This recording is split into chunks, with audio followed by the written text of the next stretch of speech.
99933 and know your WhatsApp messages about me de abrain. Samsung 0244 263902 0244 263902 which me the videos aba the abrain of a weekend the akriza how do course so we are say afana nyina agudiemu ensem Tony Montana transi yebekọ ne ho na fe se obekọ UEFA Nations League matches how do course so Europe and a club issues how do injury situations how do and the news nyina Bobo Goodam Nano or the Bre Nafiawa Mohammed and so the Africa na yabehe de koso and so ewo maimo Morocco 2025 AFCON qualifiers no egusua koso hifo na qualify hifo and still omo epimso ehun so mbe qualify na omo qualify Ghana inim say the free yenka ho and the match because so Accra Sports Stadium Ghana and in Niger ye show yenka ho ye free na Niger na be free your group no mu akọ anase Sudan and they be free your group no mu akọ Morocco Angola there omo edinkan a qualify any other games ani na no ebe baso ba be transfer no aboa na ya hwesa matches and so emu enyina ebi ekoso o memu GPL matches GPL matches ekoso na enyasem keto akra Hearts of Oak oba na omo eba omanim sese nyoma totom ama Hearts of Oak sese omo aba na mse 9-point difference ase omo na Asante Kotoko etimi aba ma Hearts of Oak abisa Kotoko 3 points wow 18 points na Hearts of Oak ekuta omo akokarela akwakoso omo kabako omo entimi anti Gold Stars and so elusu de dinkan nyesa against Midiama 2-0 and so ewotakwa TNA park no eso we any other results PPA and so eba Kumasi Asante Kotoko ose Kotoko Tony edi be sere anambwa sa pepe penalty go asem no ase o ka so odwene ho ebe Jonesem ebe Jonesem edu bia a odwen ho na so the yesterday amfa yesterday yes the yesterday issue na beti the yesterday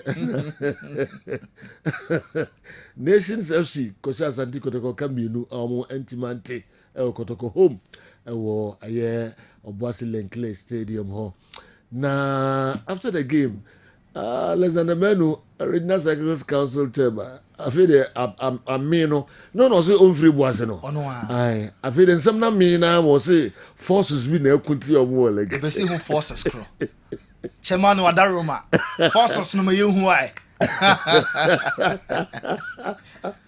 oh my goodness black man asem to na oba find solutions to as problem na to no or the best forces no relax now kutia forces na kutia na forces ke kutia ga go lose chairman no say forces be push you on sense and mo pass say forces na kutia o say forces my goodness the forces na kutia no only Legon City is forces na say Leclerc Legon City is a show Bechem United and show. Ni na nya we. No my bread. E so ebu ho ye bre. Ebu ye we ebu dem bia mu asemka. Edu be adam ho ani kakeke. Coach Ogum say oma ya de na chances na offense nations goals no mo share no. Oma work dey say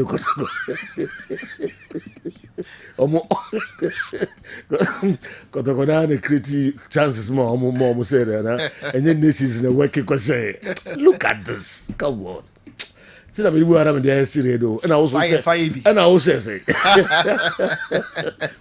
oh my goodness and we any other stories there bobo no I dey everyone for message no bra na yankin kan fa ema 4 matches Asante Kotoko winning 1 last 5 games omo winning 1 kra omo a draw 1 and omo lose 4 atwaso o say forces okay Tony young queen no ma the forces be a good people oda Kahuna forces be antiens uswa. That's P Godfather. And then Juada and Sando Dawson, P Yamatil for and I have 4 Quabani and too far. Never in summer air cross so uncle for a close. So yeah, shall send for freely Castle, I swear, yeah, or your interim manager, Emma the 3 Lions, a free sticker Southgate, a free hall as head coach, Emma England, Lee Castle, and a Sir Jimenemu. Now about 6 matches and not that, and a BBR and so a banner year. Says a free general one. New coach Emma England Thomas Tuchel and Ebabe Borjuman Eddie Amomo. Now her matches are Lee Castle a boy and 6 matches or in 5 a draw 1 a share 16 goals a conceding only 3 and England a share Republic of Ireland by 5 goals to nothing and the last game Managerial the 3 Lions na Enra Omon Ejane Kwan kama penty after the game players any officials no issue support and love Emma the outgoing coach Thomas Tuchel and then new manager for January obetimi Abojuma at the England national team. Now after the game Lee Castle Asia media and Ochiro in the last match how are all free mo and they are projecting Niema for the incoming coach Tuchel. Mubiente Sama Lee Castle Eddie Tuja. A way to see this period out. You've got the team promoted to the elite level and 4 whole new goal scorers for England. What did you say at half-time? Well, I told them to keep believing what we were doing. I think it's important that the reaction of the crowd when we come off at half-time, they were very vocal in terms of being behind the players. I spoke to the players about that, like, you've got the crowd with you. They're excited. They've seen that you're intent in trying to score, and that's a big thing. I just asked them to believe in themselves. We were always going to get goals. It was just a matter of time, and I'm just glad that we took our chances. That Kane pass to set up the opening penalty is what the quality that you see from him when he gets in those positions. Definitely, yeah. I think he's. We spoke about it for the last few days. He's an outstanding player. On and off the pitch, and it was brilliant that he's hit that pass. You've seen so much youth and quality come through, some really nice combinations today. Lee Castle, or no, nine interim manager, I'm at the 3 lines, say, dear, matches in Champagne for edition in Sano, Wayen Juma, or we need Makuma Kwenum, a draw only 1. Now, more than one son, you pound in some way, Eddie Ejaye. Now, Captain Emma England, Hurricane. Also, Lee Castle say, and a welcome new manager Thomas Tuchel say, if we January corner or not any manager on the Bojuma Ediabu. Really good. You know, it's never easy coming off the back of a Euros and then going again in the September camp, and then obviously Nations League. There's always a little bit less talk, a little bit less aura around it.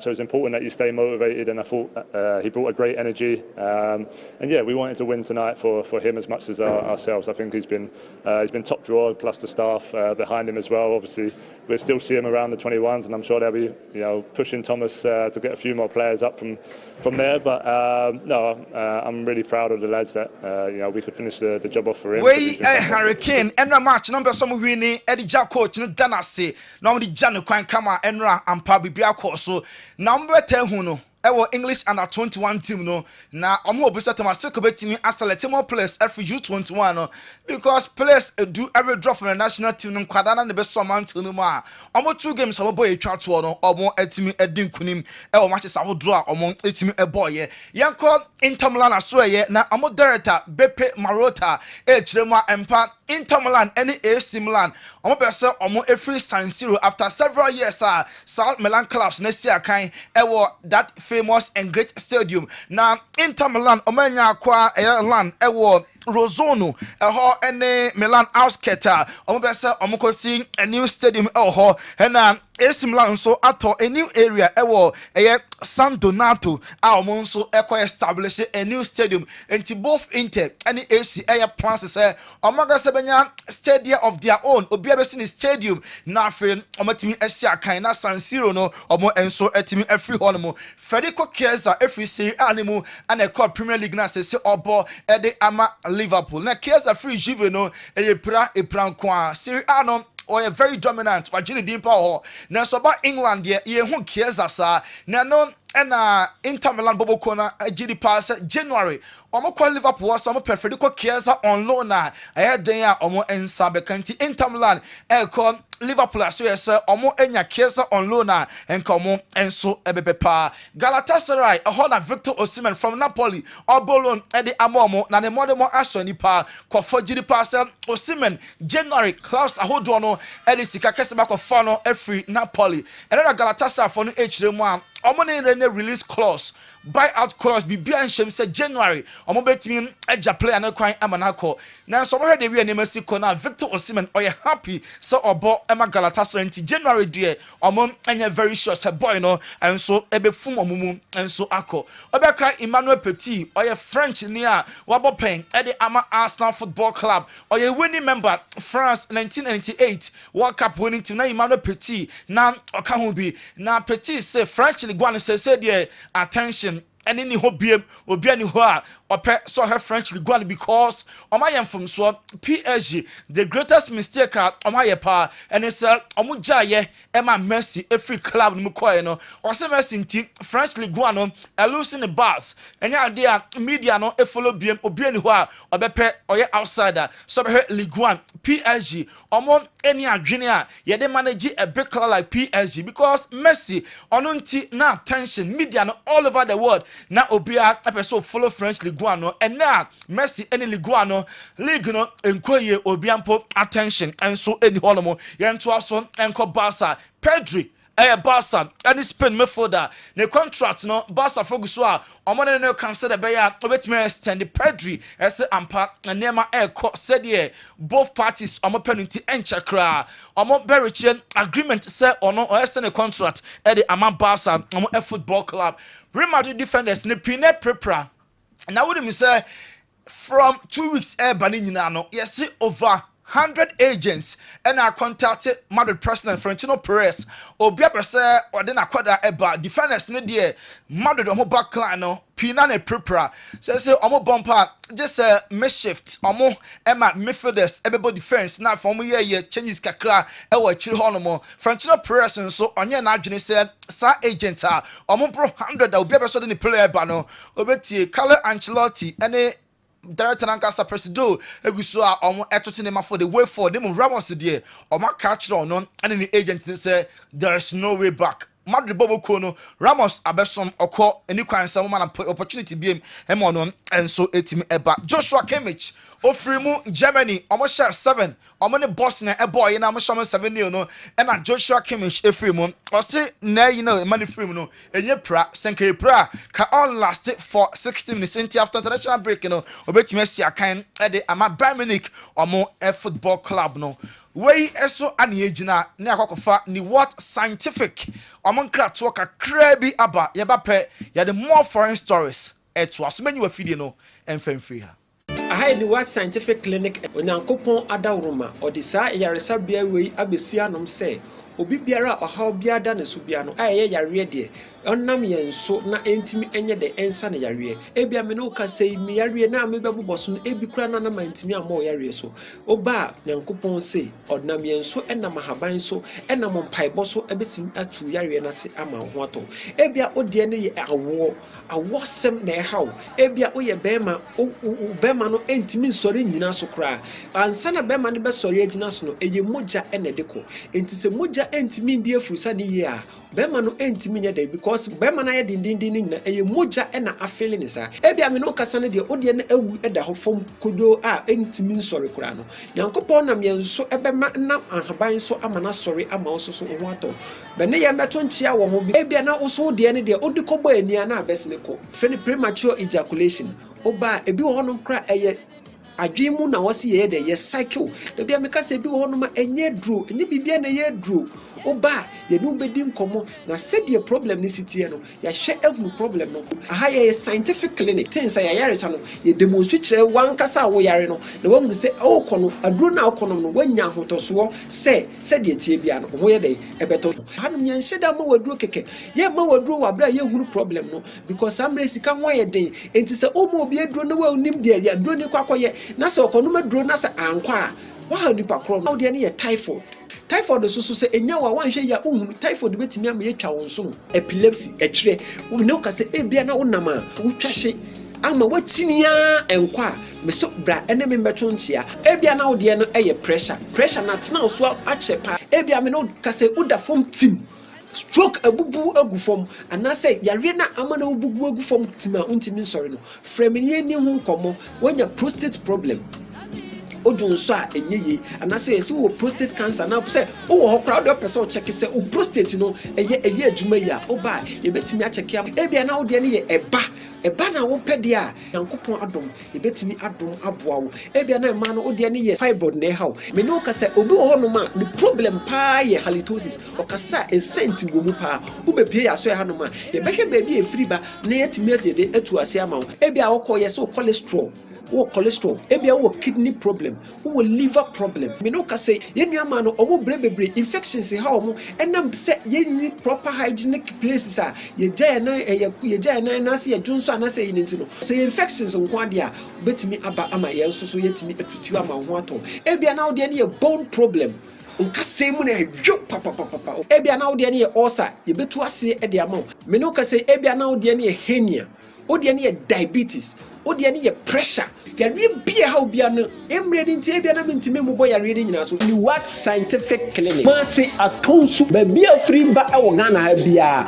oba oba atonsu Monaco junction bedu a number no na wuwo no 0244 087 687 ofre a mema ya ba be faw aba ho udu adansi wura banka opposite pe ene ne mo se signboard ne bo kakraka e ho ni what scientific clinic o say a honum no ya hihye ensa crate bebre honum adansi wura bank opposite Accra your mile 7 Edeko Tantra kwan no so no Janet Corner your kwan ho pe ubedru mile 7 overhead na ofre ya homa trufo no a ye bekyere wo kwan. Wherever you are in this world, either you are in Ghana or you are not in Ghana, you can call or WhatsApp us and we will arrange how to help you. What scientific clinic nyankopon da romanti wa hoto ebeba. Amen. The What Scientific Herbal Clinic and Kratso Tiawa and Eco Farm, Bomodi and a friend numbers no na Neko J. Wayarisa. Yanko Chelsea Asway, Enzo Maresca, Chelsea manager, or Bananko for GD Passer, on yet tried and tested. No so far, so very good for Chelsea. When you say Enzo Maresca, Chelsea training grounds, I will come no erected a big screen. Our training grounds on the man or the chair players no. Omo mixes a hodwa omo ye matches mu. According to the Mirror, almost a Man City prepare a contract offer. Ellen Haaland, the contract no omo 3 mu e de amano. Nesika omo de man be the highest paid Premier League player. So far £500,000 a week. And on the Sika, yet is a City at the Emma Ellen Haaland. So far Doje Kesepa in the Premier League, you know, I have £400,000. Ellen Haaland in Tiasia, about £500,000. Now be the highest paid player in the English Premier League. Now Troy Deeney, or retired footballer. Now somebody at Tujano a very debatable. Or say Mohamed Salah or excellent player. And you can say Liverpool Emmanuel contract no say ewu as engu and Salah extend. No Mo Salah yenti on yet world class player or no on cancer back say on mentor Mo Salah wabra Vinicius Junior emo ewo Salah on yet world class player. On an journey Salah or a world class and now on yet world class Troy Deeney on Talk Sports yenti no. Say the truth. Play both sides of the fence. And what is your truth? I'm not I'm not like most of these people. I think Mohamed Salah is excellent. I think he's a pivotal part for Liverpool. They should never let it get to this situation. But I understand there's a financial structure around that they want to try and keep to. But my argument has always been like, I just don't think he's world class. But again, world class is a different opinion. What I think to world class is, would I want my children to play like that player? That's what I think is world class. So if I was asking my kids who got to be forwards, I would be saying I would like them to look at what Vinicius Junior does as opposed to Mohamed Salah. But his goals, he scores an unbelievable amount of goals. Troy Deeney and no some Mo Salah on your world class. Obeka chene ma sa omo Vinicius ball mum on cancer say omo ko Mo Salah ball. Alan Pardew, a former manager in the English Premier League, West Brom, and so many of the big class in the Premier League. Coach Omopen, Alan Pardew, so on Talk Sports, also there be and seven at Troy Deeney Mo Salah or a world class player. The Mohamed Salah. Is Mo Salah world class? Yes or no? Pops? Yes. Numbers. If you look at his numbers, you'd have to say he is. And you know, when you look at the international team that he's playing for, unfortunately, a little bit like Ian Rush when he was at Wales, hasn't really got the platform to do it at world level with his country. He's won 3 Golden Boots in the Premier League, 274 appearances, 165 goals, 75 assists. That's my point, exactly. You know, when it's all good having an opinion, but if you're going to have an opinion, back it up. Troy Deeney and Mo Salah or a world class player. Man United, Omujidi pass Kobe Menu the contract no standing now for Kobe or presenting now and the future of Man United. The Kobe Menu contract no obetime standing at the moment. Christian Eriksen United heard him say obefree cloud as a free agent. Someone the contract ni ewa omo renew and Ruben Amorim all starting the Jumedie as new Manchester United manager into coach and day one ono enso etimi ashase Frank Lampard say Coventry City and director passer Lampard form coach coaching job na ontimi manage club Robin van Persie a former Arsenal player Oko United you could be silent say akonya beba dachi obetimi return to Arsenal na ono so no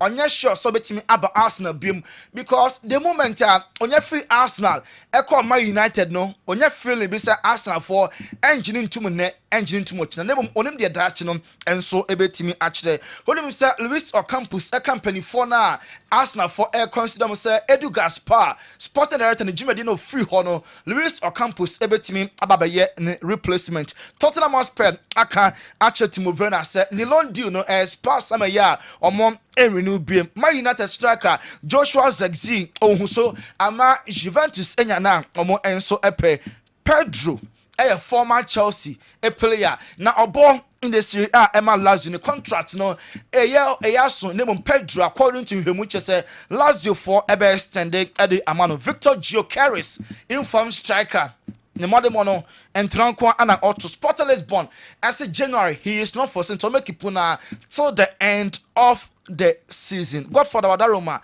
and then a Juada and Menu Janiana a Janin call for a cross on seminal. Yenina way so na yen fancy. Okay, Tony Yebina Sunia de here de see na messages in Udia Chira Tiezekov Mohammed. Okay. How to folk. Good morning, boss. Another Tata Swiss win in Tamale yesterday. A big congratulations to coach Ni Asafwache Abubakar Ouattara Nete and his boys for that sweet victory over Karela yesterday. In fact, we are appealing to the board of Accra Heart of Oak to give Ouattara a 10-year contract extension. 10-year contract extension. Zekov. Yes. The man is too good. And I'll be naming him after I'll be naming my first son after him. Phobia. Zekov no nadi a brand. Zakov. Yes. Ma save date no. Yeah, save. Ma save date no. But the main kind of earlier messages in the video. Where your latest? Yes. What do you call archives? We do call archives. Good morning, boss. We started talking about Coach Ouattara since day one, and our own people think we hate him. We must hate someone. We must not hate someone just for nothing. Okay, Heart of Oak losing to a newly promoted side, and we should see it as normal.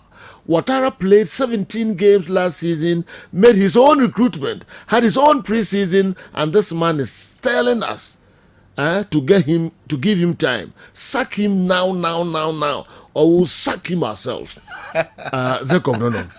And all the way so bad, lawyer Kwamrakesi birthday, no. Emra lawyer D birthday. I'll say, good morning, boss. Happy birthday to lawyer Kwamrakesi. May Allah continue to bless you, Father. Anyway, I just don't understand why our management are still backing Coach Ouattara after his shambolic performance, or he has suffered them. Coach now has a drew. Yes.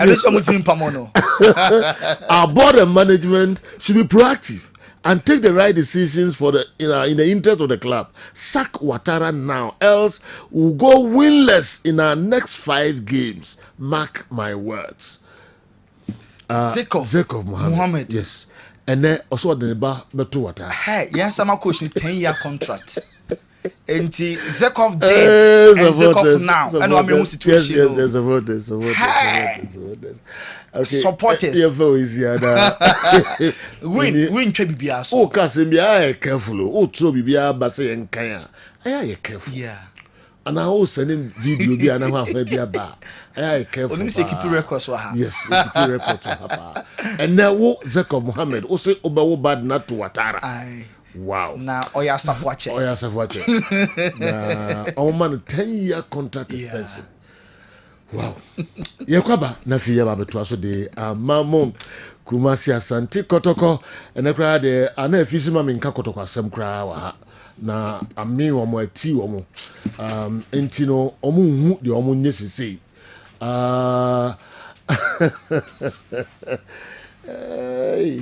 okay me kwa kochuchu nkomo kakra me ba na fi yede dia kan nyina enso atoa moso Kessben television Kessben 3.3 weekend activities ahodo no na eboboa no memenda ene kwasiada enti momfa mo messages numra na nkenkan na fi mo amodi videos eba 0244263902 lawyer our Dumako Kwale Accra anu achia o mame ede amame anopepa oso mechiano iguswa bompa ye ibia zo bekoso kama pa all right Dr. Edmond Arthur atrase wa bonnet ni vinegar ni bi or the flask no esiho watwe mic no smile kakra doc akwaba yejo say ye pacho nyame adom eye pa pacho na nso e nyakopa adom bibia koso kama pa me ho din pa nyame adom nyame ntimi ho yes me ho din kra che da bia me ka ase da bia me ho din all right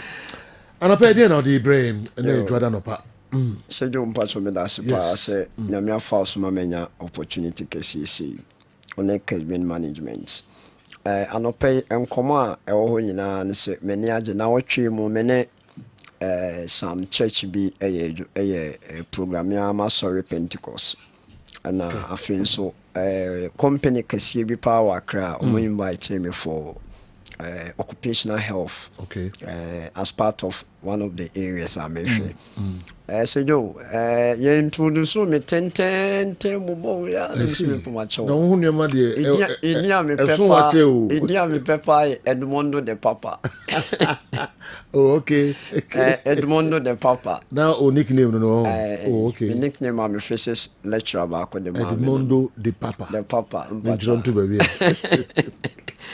Yo sejo mi da se anope yama etiefo na hwefo nyina nso akwaba the back Kessben sports so nyame ya adom 30th program kese baso ewo ifia hanum se ya yede medical screening and a blood donation exercise and as part of the medical screening no nyame adom ENT ene doctors omohwe eni ne esen yebe ye moja mu nhwehwemu na moja mu nhwehwemu no de mesre obia se obebo modern pa so obeba especially the free no unim oba the ye free no bomodern so obi na kwa ade ye free de mesre bomodern say obey no akọ menye bi njabi de ebia liver no cholesterol ne kidney no I be a beje 100 cedis per test instead of 200 no no so wa ho ndi mpo anso na boso me no so a oba ye why bitima ya mo ne momo no de be ye free na blood pressure sugar hepatitis moja dodo HB ne mo ne keka nyina mesrew bo modern se obeye obey that de de nipa bibiri ba ye labs na ba ni team ne doso nti ye pese ye ni sase na bi obi abitima contem nti be stress no die bo modern se obey especially sugar say 30th November asida house ya bia fa ni nchira sa opportunity we unya ne babia ubenya no hakura na ebeche say jo nti ehia ne say on say now afimu ya ye screening bebre na the conclusion nyina ne say ye wia obi ho a wonim say na bibisi ehye no ho ye wia ye hu say bibisi ho a ye no di nkomo ebi ompo a ye ma waduru ye sremo ya ye kase ye ma waduru amonte ase enye bibia na ye aduru ebi ho ihia kasachire ebi ho no ihia enkyerɛkyerɛ fa woduane ho ne time a wodidi nti ye de saade ne mamu ne ya obi ho oba na se one man aduru ne wadwa wadwa ase asubse wonim ne o ye me pamacho ye mpese ye be se ye ton nu na mamu da bi monti ase wo sa kwan so se jo 30th ni simimenda nti so ubia bebia wo Ghana ha bia me pacho ebi kura be koso Accra branch ebi nso be koso Takrade branch ye pese Kessben etie for respective areas ni nyina no omotimi nya omochefa ne mom blood donation ne de eye Kumasi pe and be blood donation say yo this week no na me wo Kumasi Accra Thursday no me papa ba ko Professor in fact or pemasem or man prophecies for be or ye or colleagues ebi home say you na ba kwa sema o kan say omobo de stick money friends golf good omon call for omobo golf no say you obi o ha sugar also obi o ha ni blood pressure also ana prof e catch omo say omon fa vinegar ni bi ngunsu no mo ntete o maduane so say you ba ko no buy ma me hwe ni Saturday no Thursday no in fact man, I was so proud, I was so happy and unto straight if we hwe say so we are what the wardrobe bia wonom hwesonom nemom unsi obi a wonom nso fa bi ojigu say do nyama mienu na maka wo wardrobe bia wonom no hwesonom unsi obi a wonom nso kura nso yeden fa bi ojigu Oko check up a medical doctor and the esi na obechiro de wo se woye eno na e wo so hye ne so o pese wo jai edru nom de a o mfiti prekope nso njai oba Balm of Gilead clinic Kumasi Accra ne Takrade a ye do beto diet regimens eso diet regimens ne ye bibia fe no content control, portion size control and a pattern control say you anope me pese memra aka no ye de hwe bibi fa diabetes complication. One of the complications are anope me pese ye ketone acidosis. So you na me yiba kwato ketone acidosis.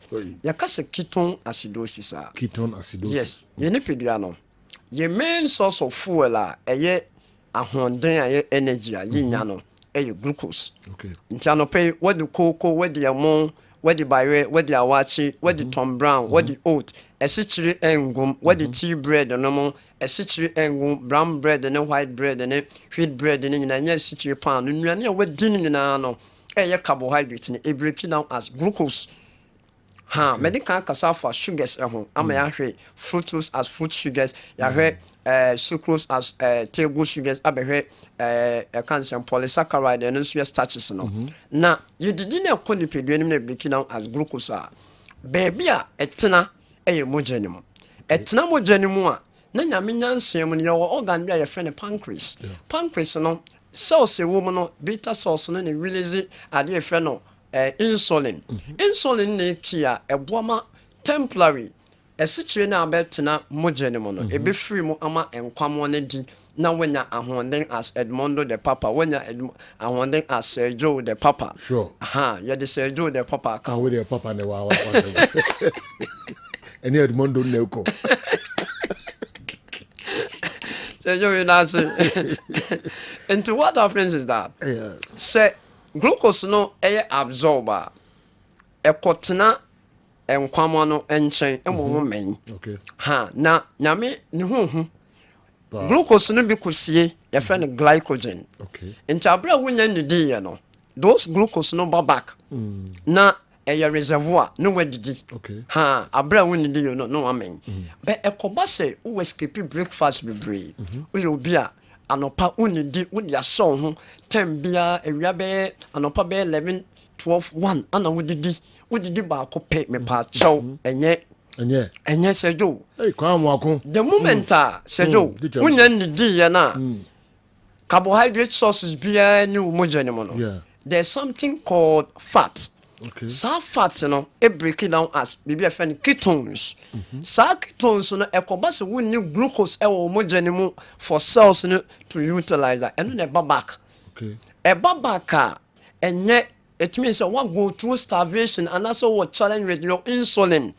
Maybe glucose no, but there is a challenge with the insulin to absorb the kind of saying ebema we know ebe signal glucose in our cells no and utilizing. There is a challenge with insulin, and I say when you're diabetic.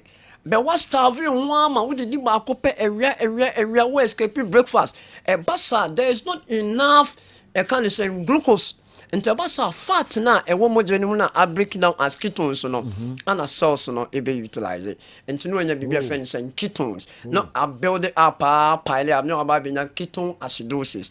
And to what check with Johnson your parameters are the urine routine examination, your ketones or whether I say there's a trace and acid trace in him. And when you measure a T for AT and a for AT, say, you're doing someone who now who say, fasting now 1 year over some time or no, 1 year urine analysis are. Ketones woman ketones pile up obena ketone acidosis basa na a whole lot of complications and a nyoma be bring never say you yan say ko ba say when na ketone acidosis are symptom when the day. Number 1, being very tasty and to come at don't tentem. Number 2, o don't son tentem.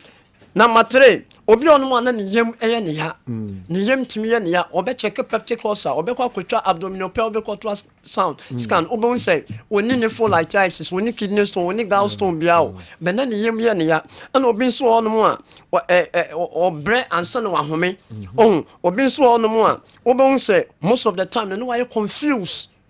Why you confused? A common so didn't tentem and more importantly no on your urine routine examination no na ketones ewom enti say yo ye queen Michelle oye obia no yes onye pasta once no must keep breakfast enye no credit e ba kope aduane ense so we skipping and papa e wo meal no 3 major meals no breakfast. Because o die no wa fasted cells in our brain no can utilize about 25-30%. And teko base where skip at what was when and that could be crampa a hard and then also no nepedian winning say yo we a different area. What did you when do o condo say also we did and I say no there's a release of hydrochloric acid about 1 to 3 funny pH level now about 1 to 3 Anna pepsin. And to the moment what think so be the there has been a release na build it up also for gosunumwa no when you be friend acid reflux and then again so okoye endoscopy yes when gastroesophageal reflux disease na no so ho and your best straight here for say breakfast be ya skip na emwa anopa okoko kakra na obinya and bibi kakra di so we fasting there fine but fasting won't mean to 360 days no into say do and futua ya de bema ye tie for na we futua kra fata am nyina odwina manfo hododo wow na fa kakra so and ya kwa ye say do me that say your best straight here for say or diabetes now pursue to ase mawa brabam of that trust me oba ye betch but as I say and say do ye fed run to diabetes I say and to oba me hono wo de wani tua say obeji adu akono ma me sure ne memma diabetes a diet content how obe no no with biogen and then do portion size do also within pattern time also within aduane you mo do no within anopa na awia na enwumre de na okwakoda na unhia more calories no wakọ the light food great de de be more be boama beta cells na release more insulin no be won say onko no bi anya sa obenya kidney problem say you dey see anya mo chena e be hwe emema health say you ochena anya mo wa won tie say you program no in fact one machine e ma ene mo me kire say you no pa no ye be wura sex mu oh yes manaro mrantem ya be sex health ochena nyambo trust me sex health ochena no pa yes sex health but I say yo yes Balm of Gilead Hansambe na wakane ne biogen no say do ana me ka say prof mo aye advocate powerful biogen no and to make sure say if we some real kwen ewemu style bi on say cold, catarrh, sneezing, wensi. A bus it means that there has been a suspension of viruses in atmosphere. No, and to boost antibodies now.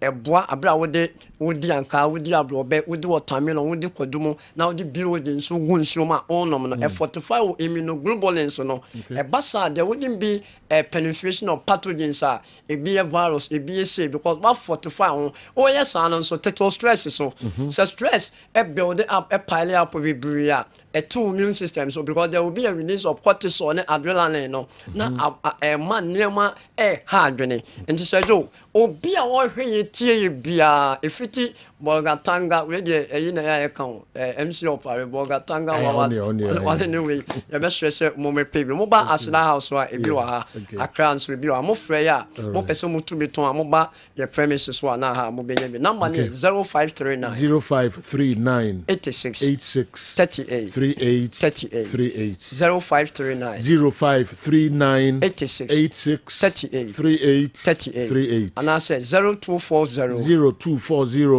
51 21 71 0240 51 21 71.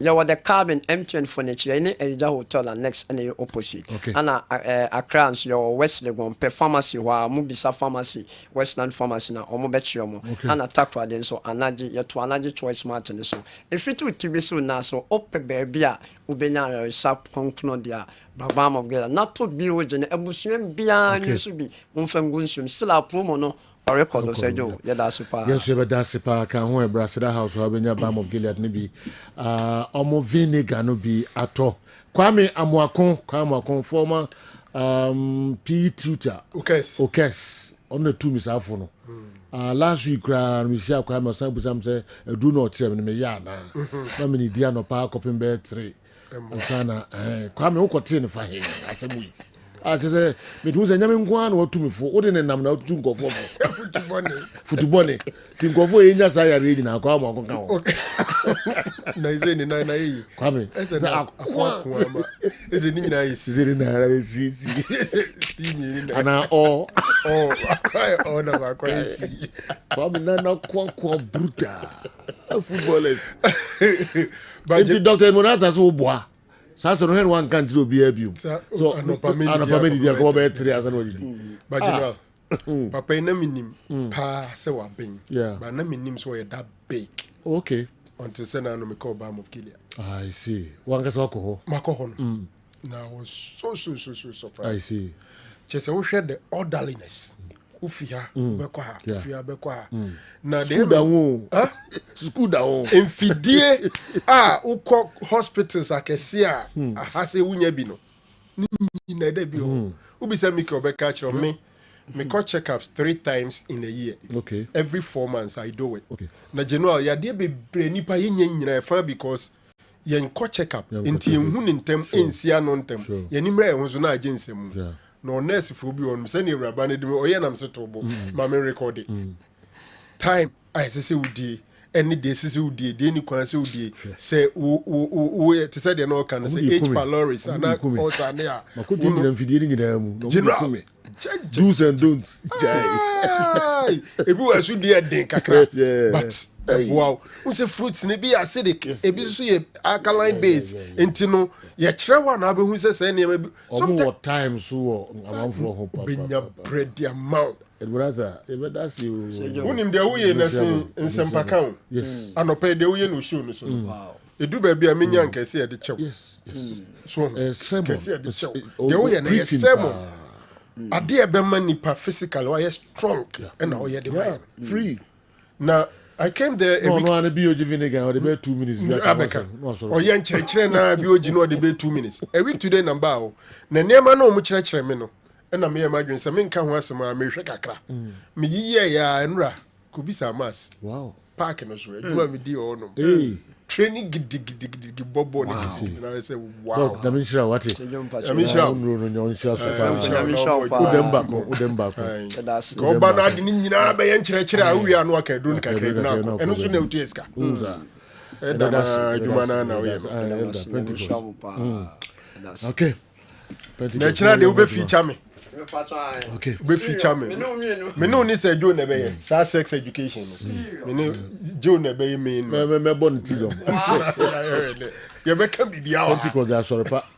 Na oti rich give faith nkwa na call Pentecost. I'm saying now for be 5 anu nyina ko bi nyina na omu I'm saying 4 anu we no ja sorry no. Oza. Edu so. Oti fi nkwa sorry. We no ye de we ye de Be ba be do. Oti sako. Si utogu so no. Okay, enti na ye be hwehwen.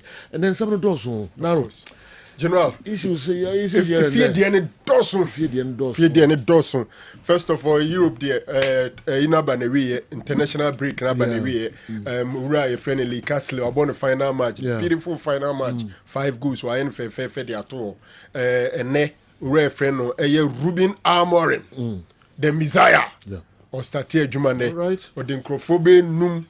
If you put record no to mommy, as you say there, or shall see control. Mon record no.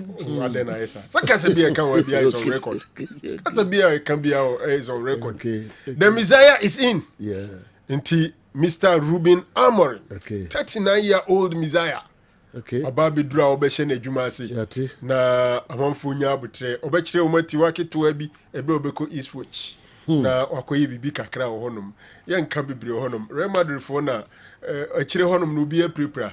Papa no so se ompe Sergio Ramos no honsem, but if you the end them say major issues me no. It's about Black Stars and Asante Kotoko.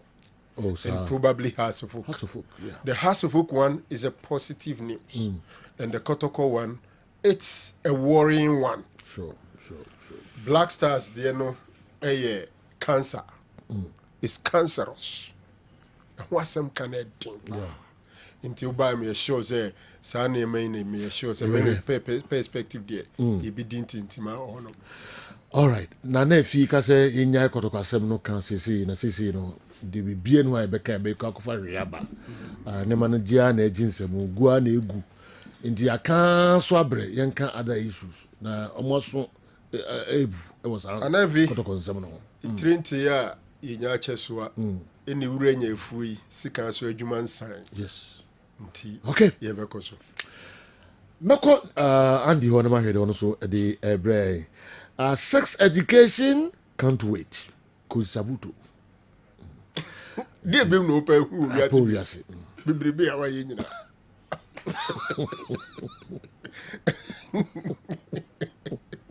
Dear Bim now. Sabuto yes. And Sankai.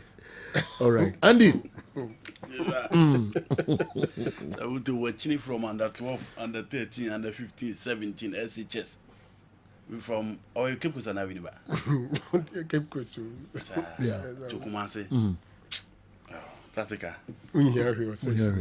Whether you are in any most state. How? You know, me pese me share foreign neka krebi. International break, you know, England, they match a hunya no me adete Franco. Martin Amuche na hunya. I would love to talk about the Sergio Ramos story. And then Troy Dean is most Salah any world class.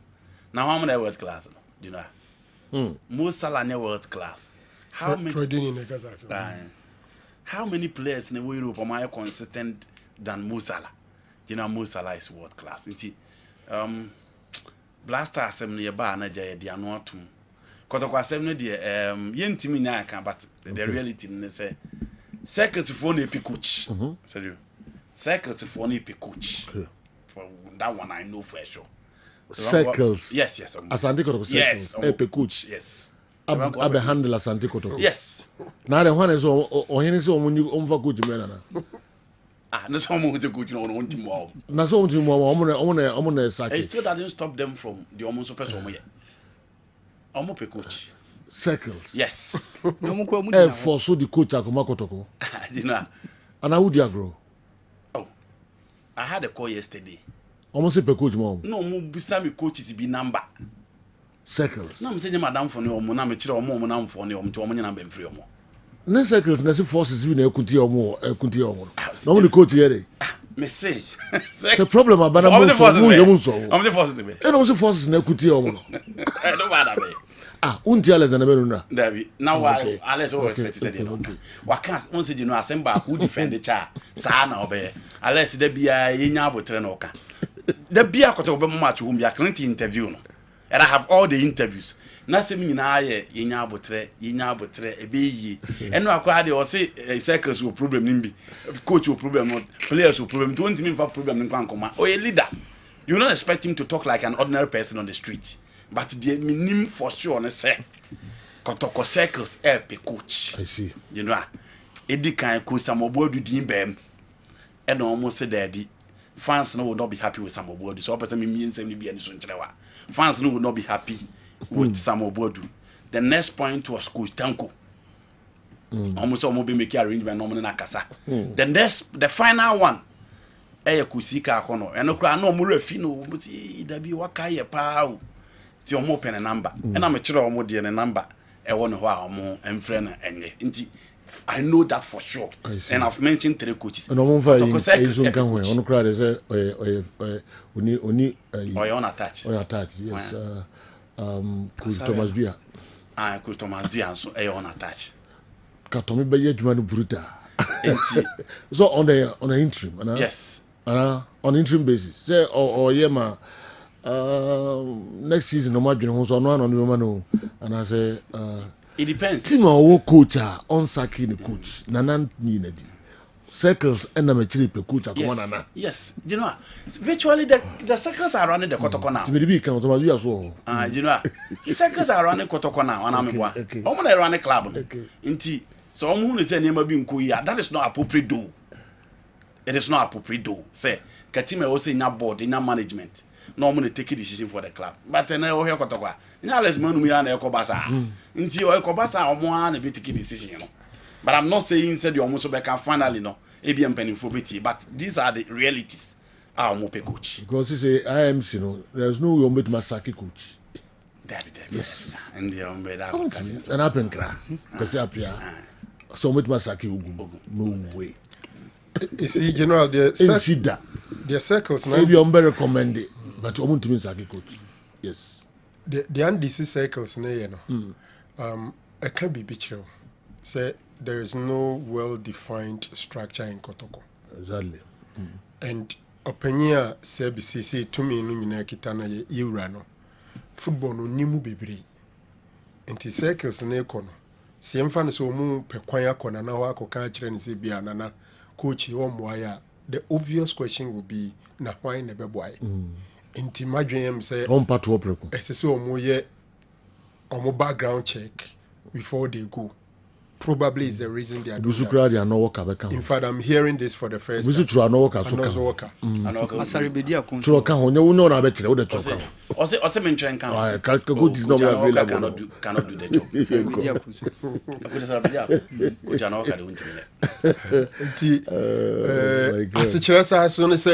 They've lost confidence in the current coach. Exactly.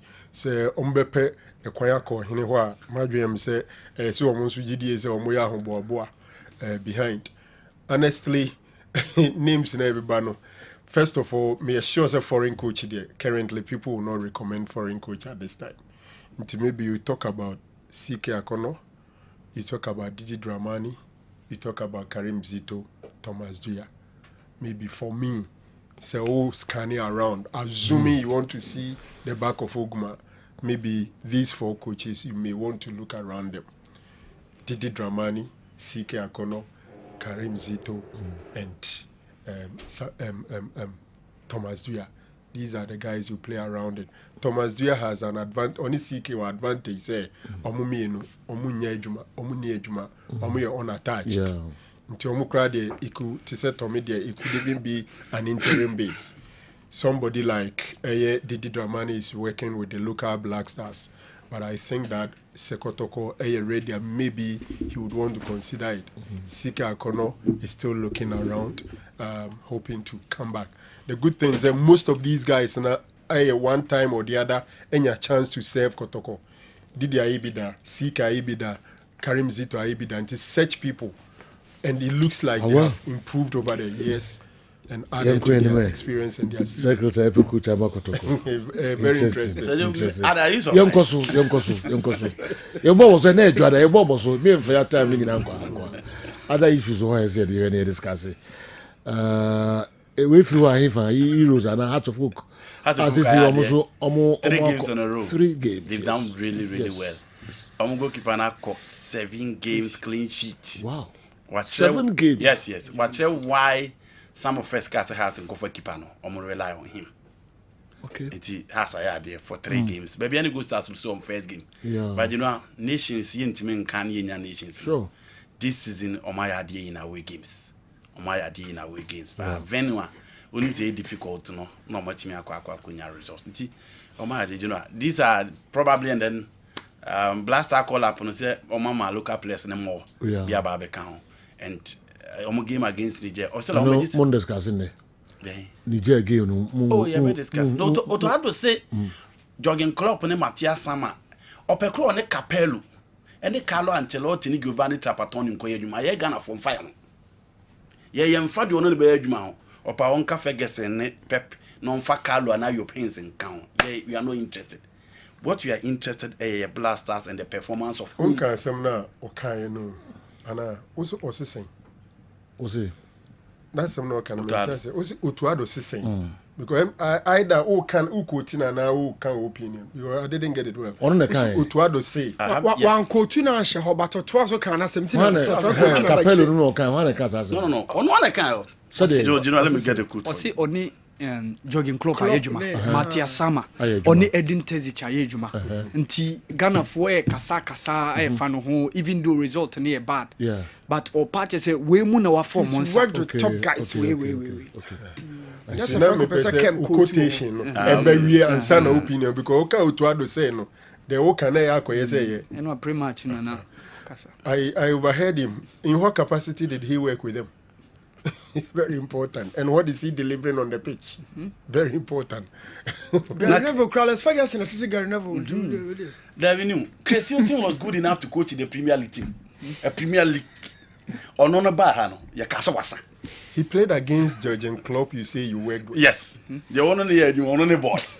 Yeah. Well, in the Ocean Black Stars, out of Morocco 2025, but Niger and I say Sudan and I be joining Angola. And ne, in Tiano Sono, you be home in some kakra na de atu ega. By the game no esa man for you. Friana. Any free. Some free. Game with man continue NSG ska. E was o mu boni free no mo penny patch was o mere. E was o mu boni free you know. Omo this guy there. This guy on free there on there. Okay. Inti very sad man we mu na fi ba Africa kakra. Kotoko is just being wicked to Kumasi Asante Kotoko. He himself knows that he has seen the rock and has nothing to offer the club again. But he won't resign that. Why is the Kwame Che and his nations always not taking Heart of Oak serious as they take Kumasi Asante Kotoko? Clearly, the Kwame Che is taking vengeance on Asante Kotoko, but he will never win this battle. Jam school. And anyway, and so. Kotoko nations. Meka league no ye FA Cup. Yes. League. But also on sure. What for league also? Okay. As I am crying na jam school ken. O say Dr. Che ehia Kotoko o fa ni serious. Ti Kotoko to be no. Ni mu share hasa on fa ni serious. No GDA say we take revenge on Kotoko. Yeah. That's exactly what he's saying. All right. And then me dey no international embarrassment at Black Star enya. Okay. Ye bebo video no Nigeria Kuka, former West Ham midfielder. Yeah. Say you when the time reaches ye bebo. So it was all over weekend. Yes. One for yes. It's so embarrassing. Right. So you and last season, minim say at a point in time Kotoko lose 4 games beat Twaso. Against Karela, against Accra Lions, against Nations, against Adriana. Say you asa Twaso 4. And next game against Adriana. And said you things have not been so well for Kumasi Asante Kotoko. Things have not been well at all. Said you Koba. And then said you Libya so at the case na Koka said you. Okay. Omune Nigeria case no, issue, yes. yeah. Omo de caucus. Nti omo file se cast entena asem no so emma omo. Na ene game na omo bebo no provided say omo betimi awini against Benin, it can possibly help them to qualify to the AFCON. Right. So we say you koba. And then you try that you teach home crankra issues no doso. Na fi be rem kakra e de amamo. New Alasa Bosengwa say hi general. If the criteria is not about looks, then why is Benjamin Masari not keeping the post for the Black Stars? Akwada goes of 4. And Ket should stop talking to Ouattara. He won't coach the Black Stars da. Akweni Majuma. Alasa Bosengwa known how to folk fan ewo kroma. No so the way a brain. Na first part of the Also Black Stars collapse ne animunia dey hwede. Say nyese wo ho fa. No wo ho fa ne dey. Wo ho fa ne dey. Nke say house coach equipa ne friend. We know be the kind wow. What has one and walk. You sorry. Enya ho fa ne different. Na adi engineer friend. All right. Deal wait you say. Chief, and I'm coming to Mummy, Kakra or a local league in so, and I Kakra so Blasters. Blasters, you know, there's been some good news for local players after performance. I was Simpson and Danity. Now, the other day we were discussing, say, even local player between opportunity about Blaster. Area bay or position bay in the parabit a many be a bot or be excel or honmo. Now, Osha central defense or how Yanyakas focus for and say intimate Siswa. Simpson, I make a big statement for himself and for the other guys are more gonna Premier League maybe. But with Blasters, you know, there are 3 major areas beer. So Joe me person me di home come piece or board no so. Major areas in back central defense. Central midfield, what about 6 say as a national team? We don't have one. We have personnel, but 6 no more no. And then in the final third, I'll be talking about some of the details and more to add. But say yo, me name say what it be there. Otuado after Niger say yem call AFCON or no one or the echo or about World Cup qualifiers in area or be just ship on the captain for. So no one at the echo there. Then some of these big boys are who are more European night, European afternoon, European weekends, you know. Say Joe, more time in the national team, you know, you be wasted. Look, if somebody is convincing people, say, yeah man, the breman and find your humanity, a breno, a time of these boys now, or marriage or prime, no be wasted. And young crown I feel move fiba, and a coach, and I'm gonna bread, I'm gonna waste those time, no. But medical board no so many come on the Ghana Premier League table. No, assistant we gonna go start losing the first game of the season to Mediama Kumasa Santiko has folk. I keep saying it's a competitive nature of the league. Say ya near the Kwakosia we dia. Then say Joe, what is will be first game? A big crowd winch share. But a here fan and a bad end. Na and send some nababarium. So met discard Ghana Premier League no a lot or board no so. Okay. We hope some brand be makwai. Enti yantua so Andy may be part of the Kotoko's problems because of how he lamented on the visa problems concerning the American trip, where some of the players were left behind. I believe that his comments had negative effects on some of the players. Apindo asemu esu de free hifa. Me Kotoko problem. Apindo bantuma. I appeal what okay. Yantua so heading. All right. Mekwodma kofa Dr. Daoud Nkratoka Krebia Baiba Nafi Diakano Abra. I want to ask Newton that this Asante Kotoko team can still win the Confederation Cup or not. Because he said once that at the start of the season he said this that Kumasi Asante Kotoko could win the CAF Confederations Cup. Oh sir. All right. Mohamed Sani, who can you be as a Kotoko winning Confederations Cup this year? No. One can be as a. I can't say. Se Kotoko pese omoko Africa se the France ne hwehwe no. Confederations Cup no mumu na ye on level. Na no komotimi GFA Cup no a omotimi the squad we akobo. Okay. And that was the statement. Okay. It was to say the other day na me ne kem wo kan ho asem say make us say somebody the best defender or league money say a similar statement will be there. Kotoko I said say squad way if you put them together next season no we are Confederations Cup there o metimi ayi bibi omu yes o metimi akwaje ɛno deɛ ɛnyɛ me statement ameka menim baabi a nipa no tie free sɛ Joe. Coach Ogum is a good coach, and there's no two ways about that. However, he's come to the point in his career journey that he seems not to have any antidote to the 2-season problem he has presided over.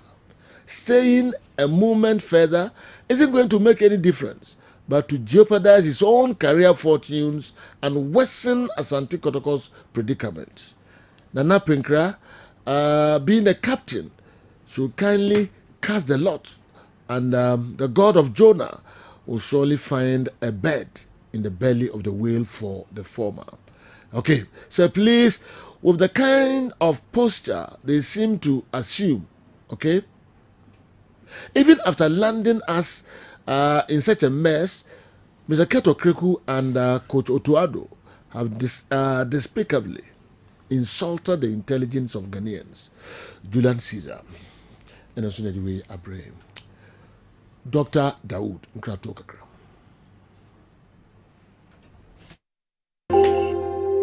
And we are not for your friend Dr. Dawood. Menameda Dawood Heba Hospital ano. Na enna meso enna ne Dawood ointment. Dawood 360 capsules wodwa manso a enne obi adi hu adanse. Na duwe edutwem Dawood ointment. Dawood ointment or say fetwi na ebeko.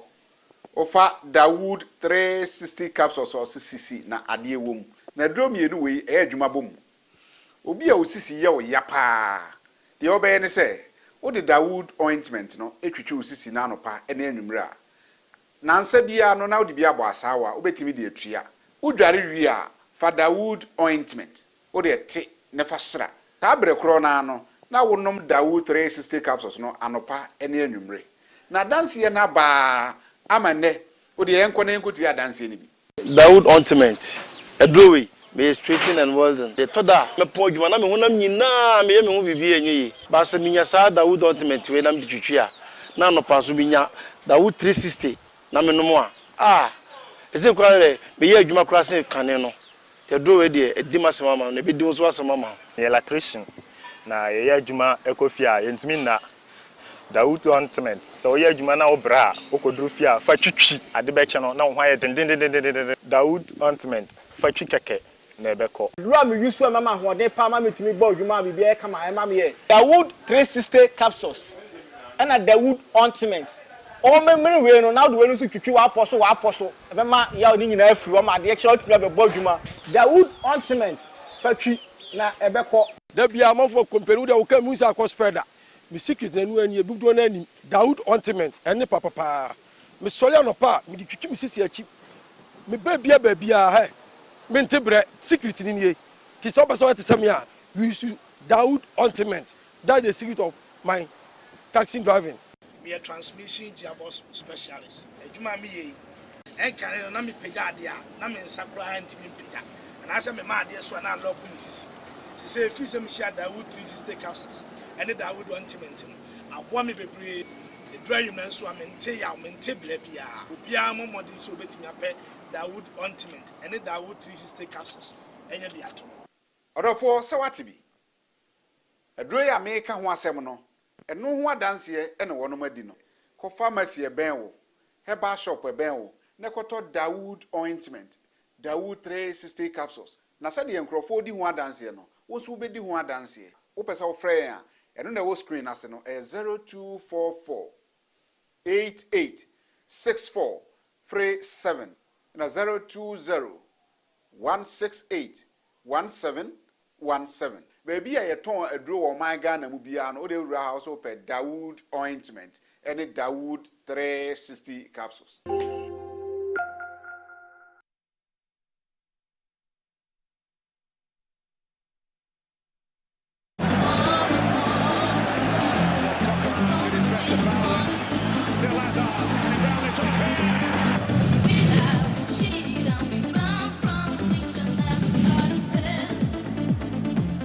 Okay. Dubakon abo Kessben television Kessben 93.3 Kessben 92.9 Accra.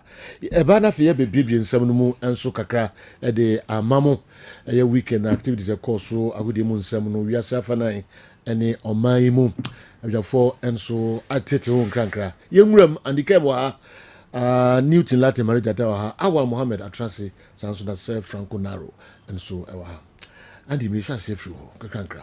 Okay, Jonah. From 2005 and Abrantia a friend Sergio Ramos if he's Sevilla Baby P or Real Madrid. And from 2005 to 2021 and you could see Nakan Edima Madrid. So we can within that duration ta Fernando Hierro the next captain Omubenya ya or ye defender best celebrating a paha bako Sergio Ramos. Raul dear he was the main prince but no attacker. And so here the Sergio Ramos didn't bring Real Madrid. Now or you similar to what Fernando Hierro represented for the White Angels. And you know 16 years down the line we see na Academy Real Madrid. Oba colonial issues. After COVID, you know, there were issues from Fiorentino Perez. The big guys Madrid team, you know, community to Musikaso. And a room about said Sergio Ramos a catch a players and say, more be antinisika biaso. Na omo bobo sikana no na omo dia kofa Kylian Mbappe aba. Inti mo be antinisika so. And that time na injuries Sergio Ramos. Inti ball no ntime money consistently. Inti January hodo the bibia ba wie na Real Madrid forecast da bi. Obi aba no ba besoma. Ewie a omo gya ne kwan ma ne kɔ. Inti ne time na so a Real Madrid for danase na onko baabi opebia na onko ngosi na kan ena ihu se Ramos akwa pi mu wo Paris Saint-Germain na a lot of nipan bebe adwen yo se ni jadum nti ontime mo ne first season anko ye bebebe but he played very well in the second season in a free hono you know osan ja aboboko na obabi pi mu e Ramon Sanchez tepedwan Sevilla baabi osi na kan no san ba ho bi na nkra free Spain eba ne say from last season besi this season okay one area Real Madrid abrepa a almost central defense last season ye sha sia na Eda Militao okonya ACL in okotena fie anche na David Alaba so konya ACL na okotena fie nti achi omu defense ne beka abrantia ye fe ni Nacho Fernandez na ho na Oliencho Omene nso aba beka no ho central na omo nso e dia game no ene Nacho e Saudi Arabia okwa akosi na kan ena problem asan ba central defense wo bio na problem ba central defense ho a players omo timi do omo to omo so no e Rudiger de we constant player within their back line because ono de on time pra Dani Cavaya timi ball Oliencho Omene timi ball nti kiemfa se David Alaba ene Militao Ukraine ho de a enka obetimi nya Rudiger Cavaya obetimi nya Rudiger Chomeni because in the Champions League last season games ni bebre ho mo ene boy sejo ene Chomeni e pra Dani Cavaya e pra nti o hwere Madrid central defense na akako ka Brandt e fen Antonio Rudiger nko a omo last game omo boy against Osasuna and Carlo Ancelotti introduce a player called Ruben Asensio from the Castilla no na ba beka ho na oba no benya a super assist for Madrid Victor Jude Bellingham e ko share a goal no be a Abrantia na baso na no na nka create free Spain e ba ne say Real Madrid central defense one ato sin no Sergio come consider Sergio Ramos no mra meka ho because it's aka Rudiger nko Real Madrid say there be omunya Madrid so omu entertain Sergio Ramos bia bio Sergio Madrid na boboko ni eboboko wia se wo wie na okwa so omu say Joe back na eden na anshase ne from the days of Alfredo Di Stefano of obi ti say Juanito eba besi eye Fernando Redondo Raul Blanco Gonzalez the whole Ike Casillas Fernandez the babisi Cristiano Ronaldo so omu ni wia omu ni wawie nti I'm not surprised say ene almost say omu hia Sergio Ramos no krem Ramos nka obey perfect fit for them because Fiorentino Perez enye nadwen so ko dwaman so akwa top players last season plan to I say Carlo Ancelotti was able to manage the players available and this season amidst all these injuries he's still managing the squad and Comunia Ramos ankaye but you know the history of Real Madrid say you can be the face of the side you can be the big boy but so when you free Santiago Bernabeu it is always difficult for you to come back. I'm not surprised sene almost say Ramos omo enyini bio.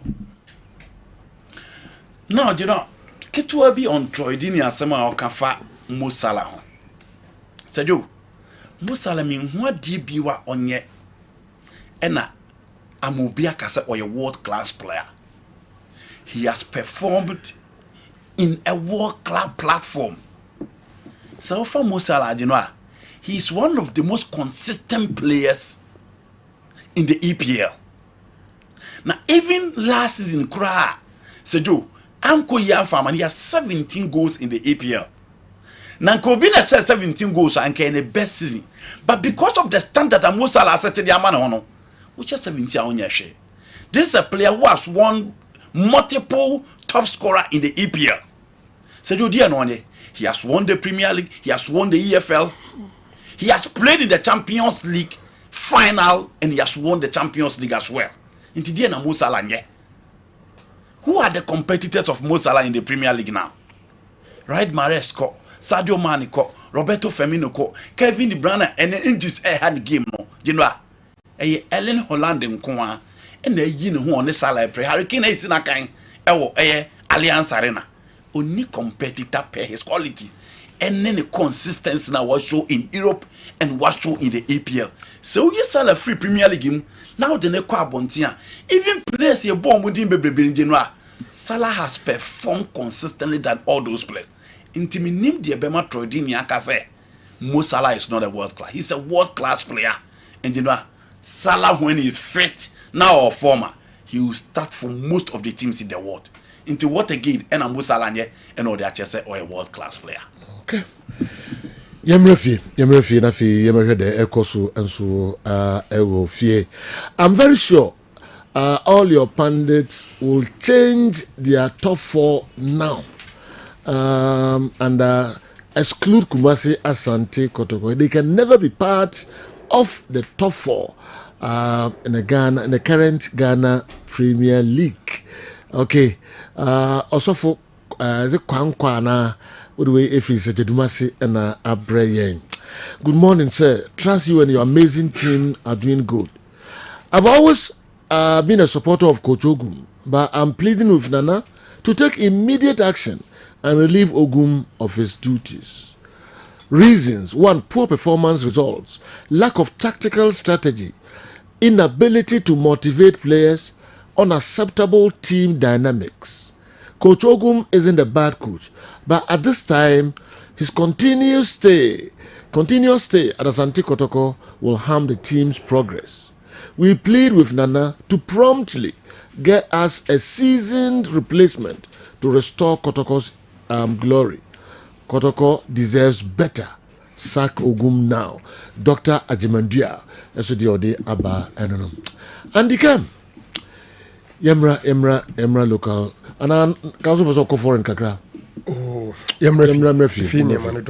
Okay. If you're the man, the mentions in through. Yeah. A quick comment on Sofno. Yes, Kotoko can never be part of the top 4. Yeah. We have league table now. Kotoko at 8 or 15 points. You know that third, Heart of Lions, 18 points. 3 points in a separate the third and the 8th. Until never there, Nadama, Unyabutre. It's a league, you have 11 matches, 34 games, and I got 23 more. So to say they can never make it, it's something I think, say, I disagree. On the issue of, say, you top 4 now, no. Personally, my top 4 predictions, teams are predicting for top 4, no. None of them is in the top 4 now. Very interesting.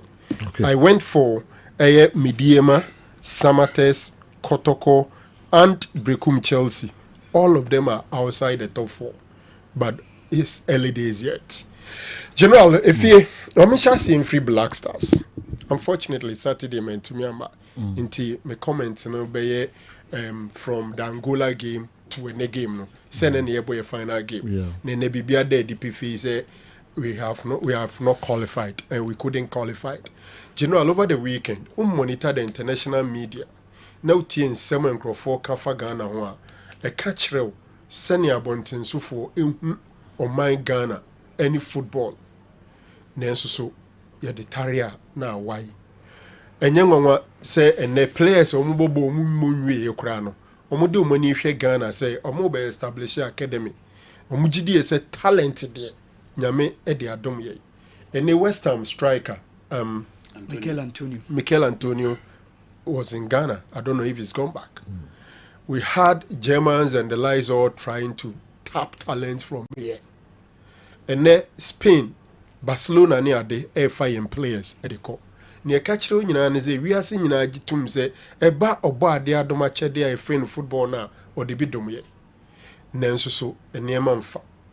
Now, Andy Cancer administration, a major issue, and I think that contrary to what the GFA chairman said, officiating the coaching and a major issue, no, the biggest issue bedeviling this country when it comes to football is football administrators.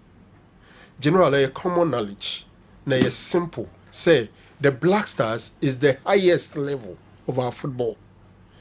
Inti, the highest level, far coach now they are my Black Stars na anyi yikurano, so my the highest coach. Now they are baby far. Yen Black Stars no handle. Ebepim ne, I put the blame of the mess we are finding ourselves in right at the footsteps of the GFA president and those who appointed Coach Otuado. Because onye ejume bia as Coach Obebia mayenda. Now the interesting thing is at least some way somehow and Crawford didn't buy Emma or the Ebeko World Cup. And a World Cup will we near see wa nyadi. Into unconquer twas in Shanna or no person to mean twas no jaokoi. And think at least that performance should have been a guide for us to know that indeed the guy is not up there for the job. But if it is not, Metiana may be some who pass a general. A day pa na Mr. Keto Krekuye. A day pa na Macado Muye. Ah, Chinchina almost say openina. On coachy team biadano. Chinchina only a Black Stars and Famano. Avram Grant are coaching Black Stars. Claude Leroy are coaching Black Stars. Milovan Rayabit. We have had top-notch coaches coaching our Black Stars. Niakosu or Maimu, any Black Stars, muno. A day the pay say players nanka say him say they don't have a leader. Etika general anka be bianca after the Angola game no.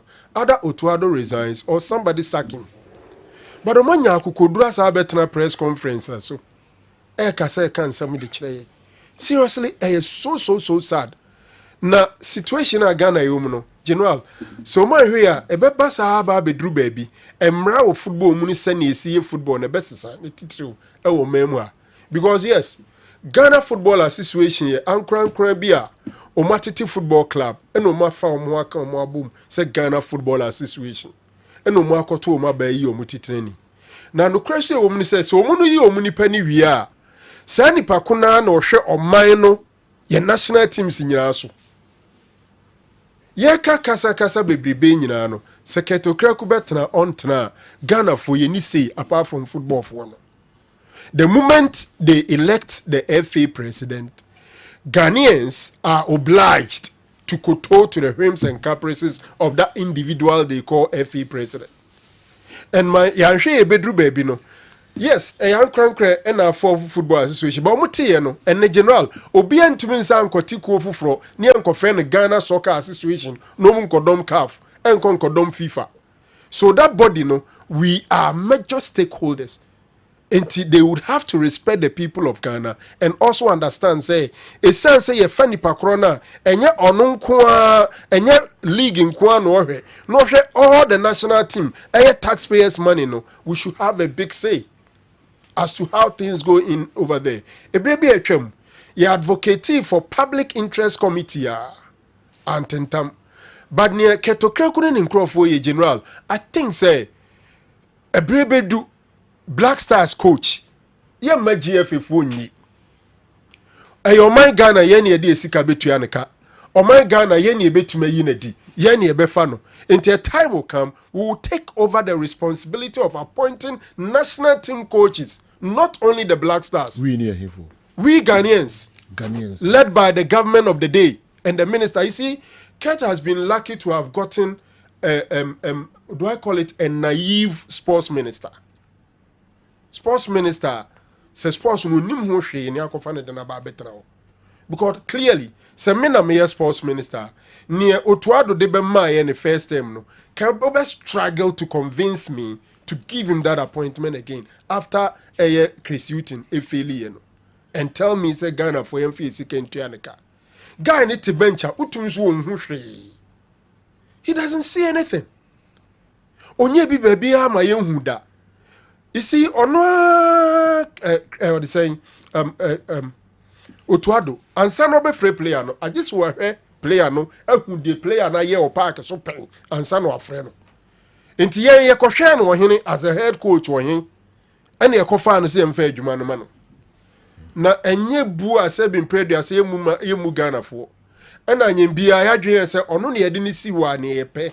Obey the amaye to hell with the Ghana for Beka. I don't think Seket would be comfortable giving us Utuado as our head coach of the Blasters. You know, it's so sad. And here Kenyan, they have the power to sack and appoint him. Yeah. Na parliamentary select committee for be no my friend. Almost you pretenders big time. Possible. General. So government be appointed coaches ama ya yebi okroma the FA ya yebi okroma any FA akwesi apiamo aban no nsa wo mu den ne de appoint o this be omo ne FA no edin sa wo so okay omo na appointed there but omo be fa FA no so me no agree. But what I'm saying is a standard the whole but the twice say there will be advocacy, it will reach a point the country will say no. Does it sit well? Nipa na oba be ye adwuma no me na metuaneka so anko ye a me na me sofa sanko ye a me ma ebe hold me responsible. After 2006 politicians took credit for World Cup. We saw renowned politicians saying say they are go to Moko 1 a 2-1 enti ababa ye CV and part and parcel of politicians and ye ka say Black Stars iko ye and ka pressure ko politicians any aban no so no and ka aba from. So I'm saying that setinti trinti say no mo beye abrante ne nya de onye bi obabi ada chinchira wo so ne coach ye team no dia ebedru baby no will not give you the powers to appoint the coach for us. And General is being done several. Government on your hands the appointment of national team coaches power. Yes. Yes. Oh yes. Yes. Government but only name say they have a way of doing it. I could see up your time no more. They were there. And quite MP before no. Yes. Mekai Honorable was H.M. Sabuchu. Was it Ghana ni in the Bedi Ghana national team? I will say Omojuma Omaya no. This British coach. Chris Hutton. Yes. I buying. Yeah. Gabi no na appointed. Who is the general? Number ngudema men kosumra. Tosubium Siki. No munsa wom de dende. Siki no munsa wom de dende. Otuado. Nya Otuado na nado fa phone ka tell say wa mayed man oba kidnap no airport. That was the first one on the World Cup. After the World Cup. Follow under your example. Good coach. I'm saying say I'm saying say it is a FA no appointing later. What's wrong with it? You know what I'm saying say I'm here to please Aban no. Because Aban pedal. You know the first appointment which Nanado said that is what led him to taking us to the World Cup. After the World Cup he failed. Oh, the first appointment no. Into ye bibisa I want the second appointment in a way no they please Aban because Aban pedal. And until I make catch say in the by 5 coaches I mentioned no nyina no. Na Aban nsa the time being na Aban nsa Emra General Otuado second appointment. A bad thing so be catch him say Aban sa Otuado say no not nsa wo but me ka say bia or yet to please Aban na first appointment no na nsa wo no. But the guy came, he didn't deliver. And no call back. You find the first no. High coaches there na government nsa wo pa. Until I make catch say hey look sana na do dey no here. Omuntimi nka so omunsa nim. General we back your team. General Nyabotre. Team. That's first one after any Nigeria Nanado peke phone cancer. It's just like a man on top of his libido ecstasy. No pedal. Ebasa kofa obia outside Otuado and common penny. Until make catch say that was the first one. But upon what happened after the first appointment, there was no way anybody would go for controversies kakra ho. No grana try say ye kan. But previously 4 coaches also na government. Milovan Rajovic. Sorry. Milo started free. Kosi Apia, Siki Akono, Chris Hutton. You know, I'm saying that the appointment of Milo, the Matramakwe one, was the FA. the next one on the Milova on the Otuado. Let's assume Abano Bemu and Omoye then Omo appointed no na Amfa. Why go back to him again? We are no the free honoma. Nipana ono ne tuaka no. Te say obi say Chris Hilton. Per Chris Hilton CV. Me obi appointed Chris Hilton. No ba be failure. I will not fault the appointing authority because the man hitherto has built a CV which shows that he's qualified to do the job. Now relevant. But in this particular instance, onye bibi e kire say obetuma ye. Uwie no akofa eye John Penton so man assistant. Fatao Dauda. General, we have the weakest technical team on planet Earth. Mention a national team. The coach, on coach team bia dawo planet yiso. 211 FIFA members. No. Mention. Near fan assistant, near say, you will might be on a technical team. And you're so inexperienced like ours are. You move from round of 16 to group stage to not qualifying. I trained under Summer. Who's your coach, Kitwa? I was trained under Klopp. I was assistant to Edin Terzic, who was our Dortmund head coach. They are also critical of some things, but this has much more value. Okay? If I speak to Jurgen Klopp and he says this or that, than somebody from anywhere saying blah, blah, blah, blah, this is bad. Okay, if we are auto ado, you move on. You concept for so. Now, Rams will make you point. So when you work under somebody who is good, does it make you a good coach? Yanko have Ferguson. Nemana How many of them? Ferguson is around watching. Lampard work under Carlos Luis Felipe Scolari, World Cup. He work under Carlo Ancelotti. Yeah. Okra Champions League kuma 5. Waji League of France, Waji League of Spain, Waji League of England, Waji League of Germany. Still, Lampard was Sampa. Kumasi Asante supporters are consistently inconsistent. We pressured Ogum to start Kamara. Some even argued that Kamara was good enough to start for the Black Stars if he wasn't a Congolese. Currently, the same fans are calling for Ogum's head. The fact is, Kumasi Asante will have at least 5 points better off if not for the blunders of Kamara. We could have drawn all those 5 games. My problem with Ogum is why he still gives Kamara a start over Asare despite all his costly blunders. What point is he trying to prove?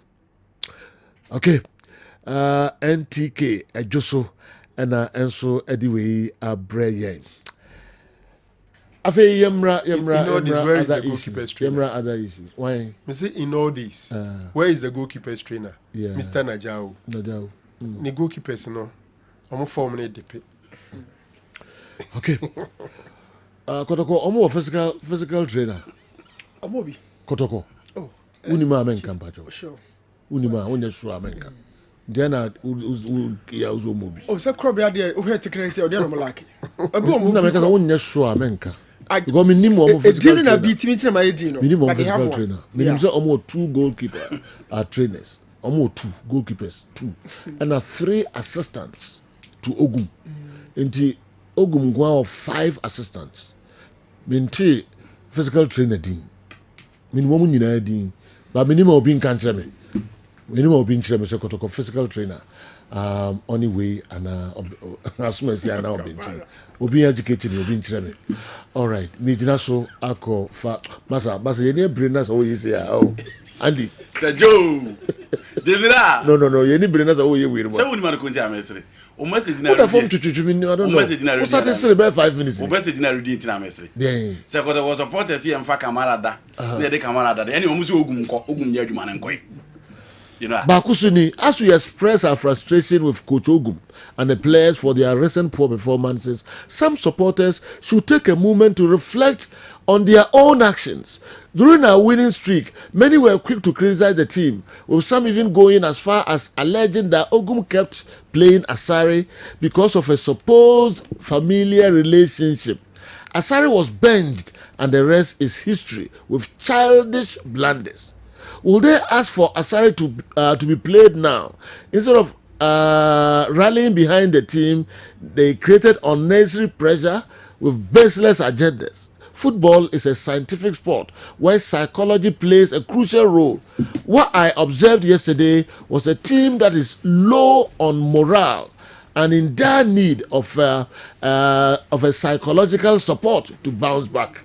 Ahiniba Kwachi, Cologne, Germany, anyway, and so Abba. Okay, when your information, no? Eba. Kotoko physical trainer. Yeah, you do, okay. You get it all. Come on, no, my 6. Pending, mommy. No for video analyst for us. No video analyst, me, no.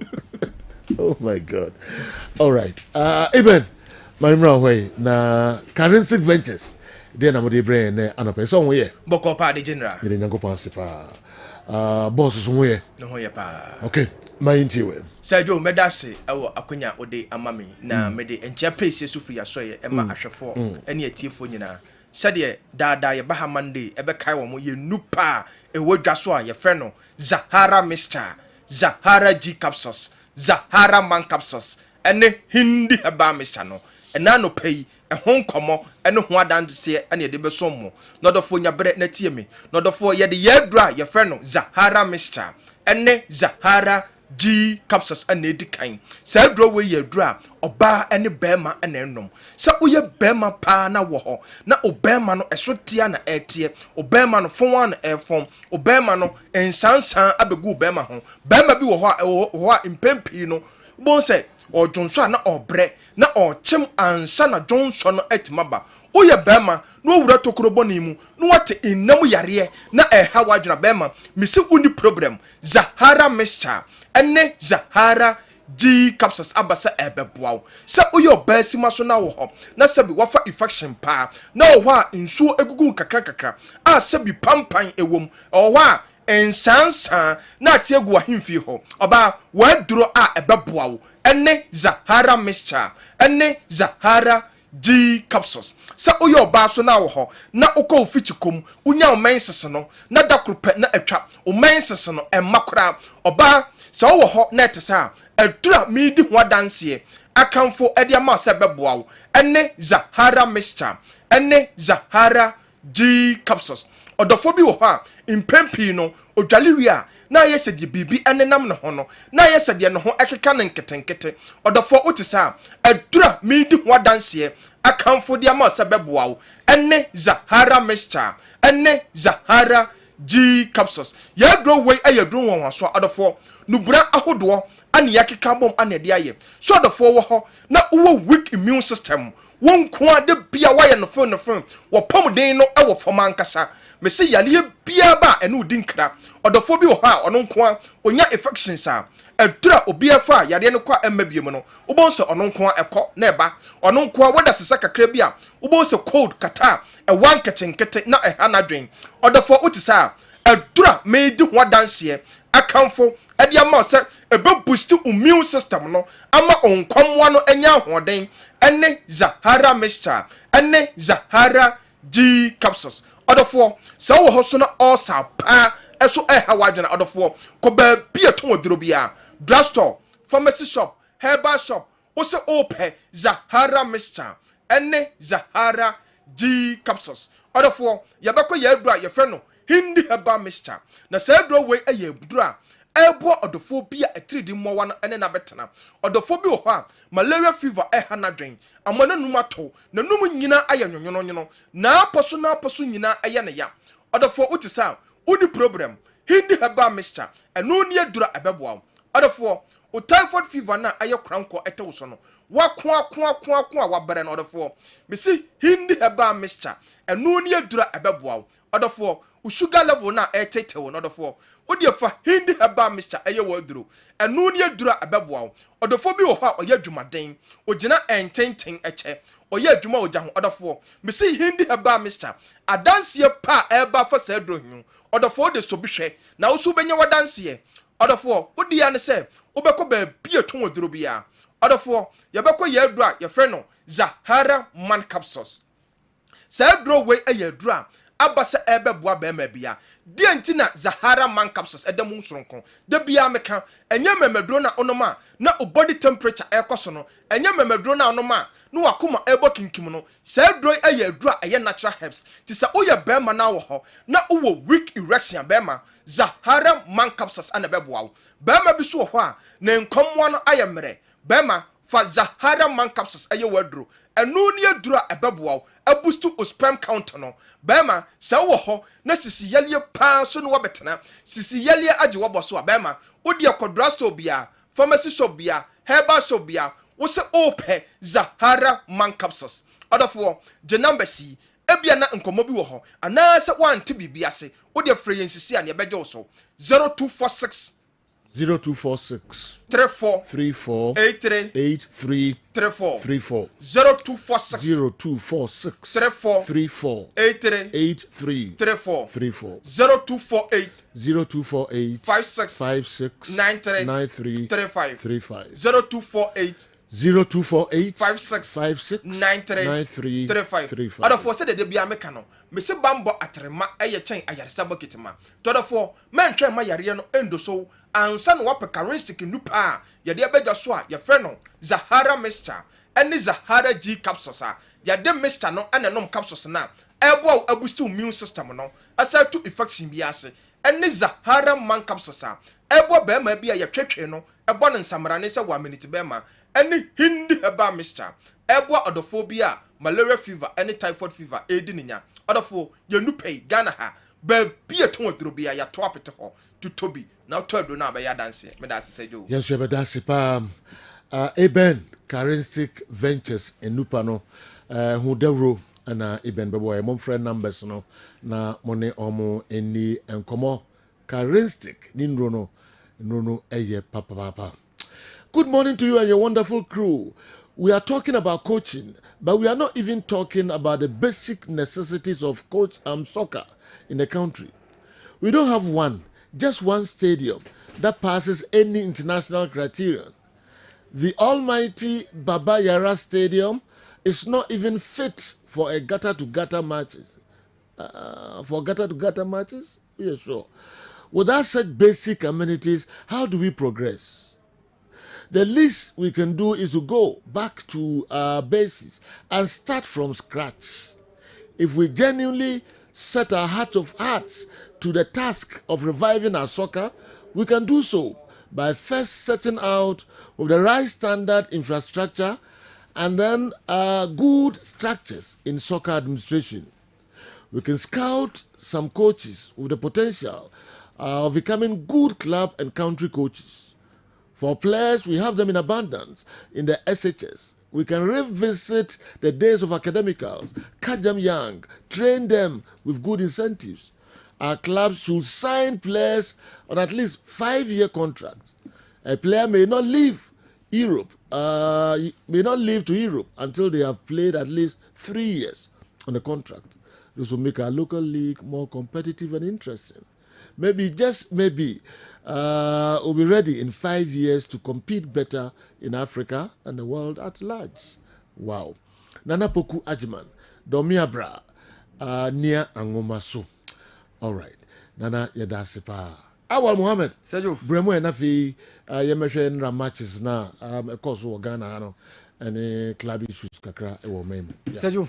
And Saturday no na AFCON qualifiers no. Sergio, one of the groups e mo tawe pa Bebia DR Congo, Guinea, and Tanzania. Sergio, and Guinea needed that win massively to cushion them. And that was where Seru Girassi came and saved the Guineans. It was a pull-out. Seru Girassi connected. Nti ama Guinea for no about 9 points. So Sergio, nyami boa otena. Omoni Tanzania bebo. A match of destiny in between those two sides. You know. Tanzania here win. But Guinea needs just a draw. So should Guinea get that draw tomorrow? What it means is Guinea be kwa DR Congo group no more the two teams are mobile picky that ticket no. Seru Girasu ne go now. It was a very good goal. Okay. It was a pull out from Isiaga Sila from the left side and obe connect here. And that game no me papa. They massively needed that goal. Guinea was one of the teams at least they performed well during the recent AFCON. They reached the quarterfinals before losing out against DR Congo. So Seru Girassi go nuna Osheno. It was a perfectly connected goal from Isiaga Sila, and he connected it into Omoko away to Tanzania. Nyame Boachena. They just need a draw, and then Sergio Omobeko to the AFCON 2025. Ewo Morocco. Sergio no so yawano eshe ni debut goal for the Togolese national team. Okay. Yes.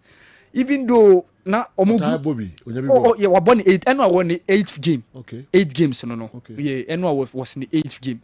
And Ocean was on 2 occasions. They won by 3-0 against Equatorial Guinea. Okay. And he scored twice. He scored in the first half, and then he scored again in the second half. Okay. So it was a very good any movement. Video no. Okay. Video no pages munyina. Among fire or no 2 goals no enfanto. Ejuma waye so but Sergio in as much as Akosi said first goal nini, and then they won by 3-0. So Sergio and one group so yebenya ni obe qualify. That is Nigeria group no. Any Libya group no. Libya ebo at home to Meka Benin. Benin was second.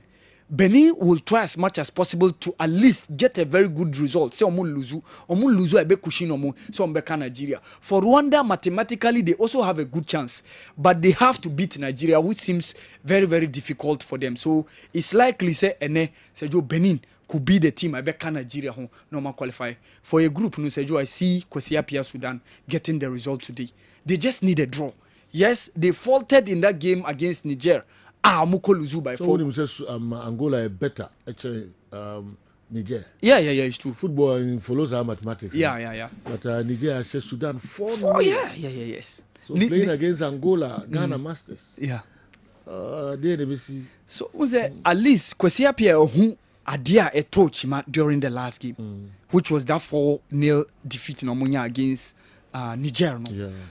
So I'm sure so be put 2 measures in place just to make sure say at least result be good enough to ensure qualification. Okay. They will do that massively, and so I'm confident Kwesi Appiah and his team will secure the qualification. And no already 5 spots. Okay.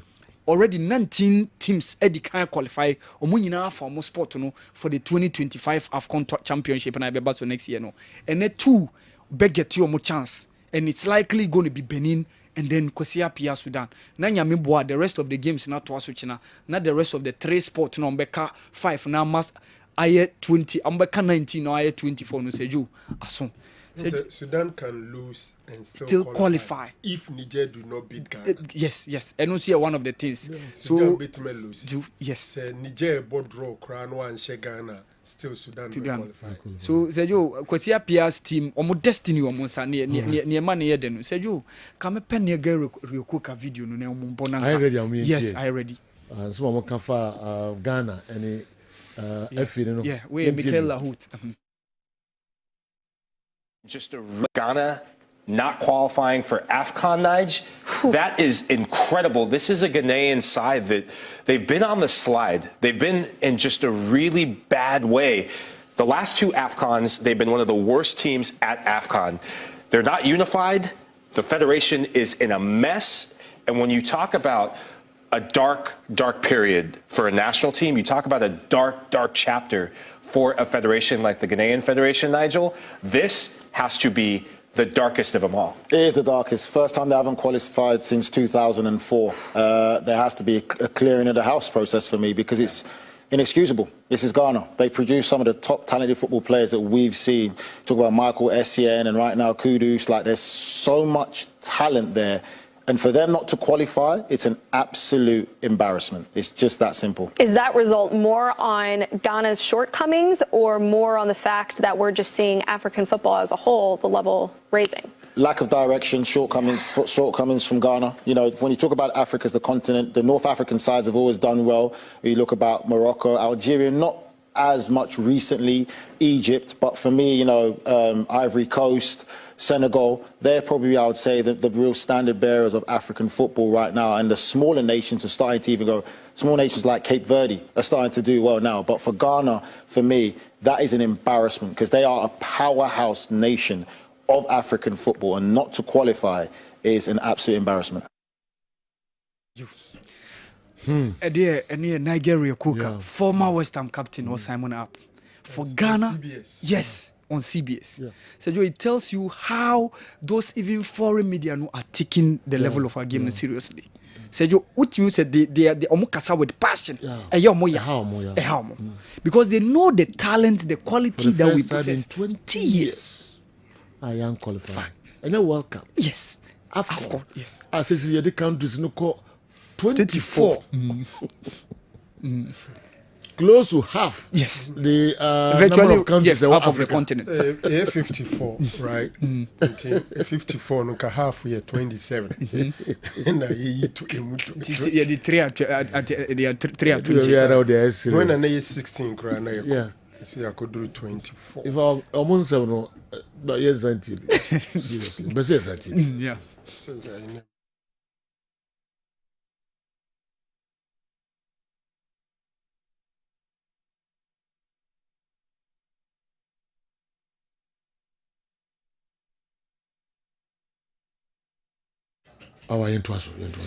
So Sergio, that is in Ghana not qualifying for AFCON, Nige. That is incredible. This is a Ghanaian side that they've been on the slide. They've been in just a really bad way. The last 2 AFCONs, they've been one of the worst teams at AFCON. They're not unified. The federation is in a mess. And when you talk about a dark period for a national team, you talk about a dark chapter for a federation like the Ghanaian Federation, Nigel. This has to be the darkest of them all. It is the darkest. First time they haven't qualified since 2004. There has to be a clearing of the house process for me because it's inexcusable. This is Ghana. They produce some of the top talented football players that we've seen. Talk about Michael Essien and right now Kudus. Like there's so much talent there. And for them not to qualify, it's an absolute embarrassment. It's just that simple. Is that result more on Ghana's shortcomings or more on the fact that we're just seeing African football as a whole, the level raising? Lack of direction, shortcomings from Ghana. You know, when you talk about Africa as the continent, the North African sides have always done well. You look about Morocco, Algeria, not as much recently, Egypt, but for me, you know, Ivory Coast, Senegal, they're probably, I would say, the real standard bearers of African football right now. And the smaller nations are starting to even go, small nations like Cape Verde are starting to do well now. But for Ghana, for me, that is an embarrassment because they are a powerhouse nation of African football, and not to qualify is an absolute embarrassment. This sums up what Nigeria Kokaka was say for Ghana being one of the powerhouses of African football. Not qualifying for the AFCON is absolutely an embarrassment. So maybe some you say paying for no. This is the level that they brought us. Mama, you see it yes. You don't want to say you. Oda omo ase. Wow. Naro. Kakra be on matches na whatever. Na fi yempim enko yanim kakra. On the league matches. Yes. Yeah. But uti nkomo ye course na is in the a global embarrassment. Everybody. Na nsem no can say administration in the country, the football association is in a mess. And General is so sad. General Ghana Premier League no gusua course na weekendi.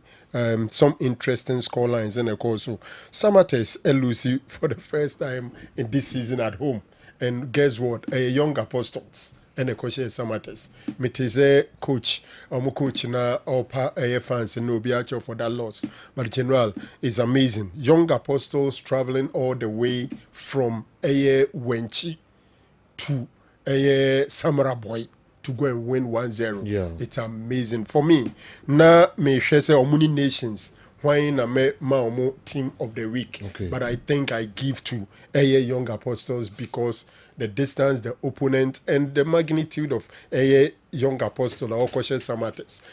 Nations has done very well by beating Asante Kotoko, but that's a local derby, regional derby, and Ode the two in who Midfield Ode Abasubono, Ebema Young Apostles.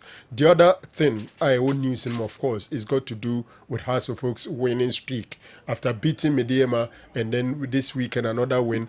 House of Oaks in recent times, and you're common, say has Befa 3 wins in succession and then young one say supporters ni nyina no ebo coach no abaso I don't blame the supporters we blame obi a okaseti awatara ebra na niema nkoye na obo na baso yi nia football fans pay results woman results now is the reason you are there into obebo abaso enkoye a it's common practice so mobeka say yempe baby mountain into enya won say ne some Kotoko fans are agitating say coach Ogum onya no kwan general maka what happen say as a football coach you see coaches are hired to be fired now the bema coach be keeping a juma a good results so results in ma you can be the favorite of the club president if the results ma dey baby beba on beja kwa beka last week na make catch say Kotoko fans ma a process a team coach a DNA and a process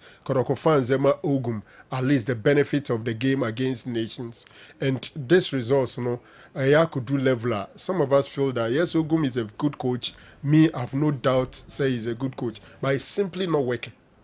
It is not working for the doctor and it's so sad. Utimze he's also bent on getting the chance to make amends because General we had their course last season. I don't remember the last time Asante Kotoko did 8 with the league table. So he had the luxury of being maintained, buying on our players, sacking the old players and everything. It is still not working. And if it's not working, General, the next thing you do is to try fixing it. Minim say Kotoko for Bayo Margin say what would you want to do? Because in sacking coach, succession plan is also important. Assistants no ebeba beye ebia interim. No when you have a coach, and I will be she baby and money me oba be shawa na say then. If I have the chance to advise Ogum, I will tell him say yes. For me, it's not working. Because you are talking about 5 matches in succession. After drawing with Baseke. Nakotoko lose game that until say Legon City say no Park. After that one, the next 4 matches, Nina will lose it, including 2 home games. And that is what makes it so sad. Say we lose it away and home 4 at once. And gradually they are getting to where they were last season, where they went some 7 games without a win. And now your next game is against Adriana Stars. After that, I think the next game is against House of Oak. It doesn't look good for Asante Kotoko. And I think, say, and Neya Eka say, so we call it for change in technical direction. I think that the person is not asking so much. Okay. All right, so na ya discuss local stories no p but say mami ni nkomo kakra me ba na fe dia kanyina enso ye de abremo Kessben television where your midfield action Monday edition you know nim say weekend activities ahodo no and ye de abremo menya messages bebre lavency mami hwe odi kakra bi na fe mi ne kwache enso entwetwe enkomo kakra Lavency, as Joe, it's time for Ogum to go. I said this a long time ago, but the earlier the better. We want to record any unfortunate development. The election is just around the corner. Under Ogum's direction, we sacked about 23 players.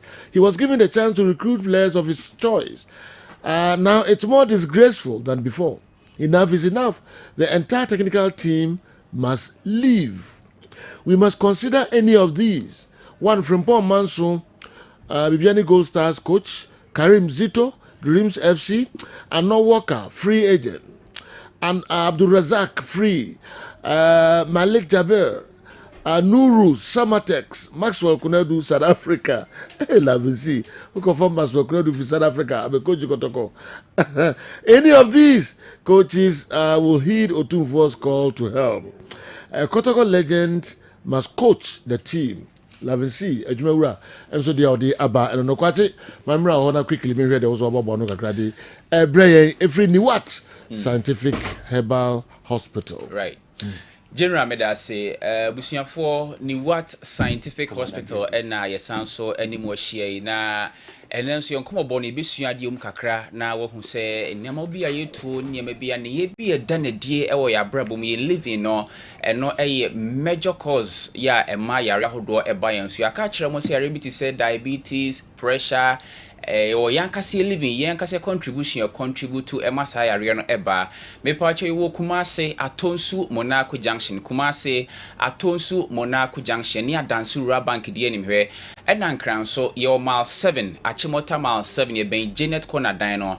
Ye free Juada Edikosi a damimenda your laboratory service so honwa your lab you scan be BSF fantasy ye who yarini through so be a bit me aye and sana yama draw me pacho e be out there diabetes ne how or the pressure stroke account to them and now what problem pa na how more for obu on more say doctor me nine ase wo me ase dem pane e wo me and now na ase show pass the DSG mu no oda o Johnson tentem o Johnson bebre ansa na ade achia o prostate ne kese eye ni what hospital na e wo se oba eye ulcer na how wo and now fibroid oba ovarian cyst wakwaya sabia twa scan ye sin so tata wa wodi mu and now nkosua mu a ovarian cyst eye ni what scientific hospital oba ebehwe ni nyina de ama halitosis ukasa na pampan boni de akira eye ni what scientific hospital number no ne hiaje number na frɛ na ye ni enkomo kakra eye 0244 08 76 87 0244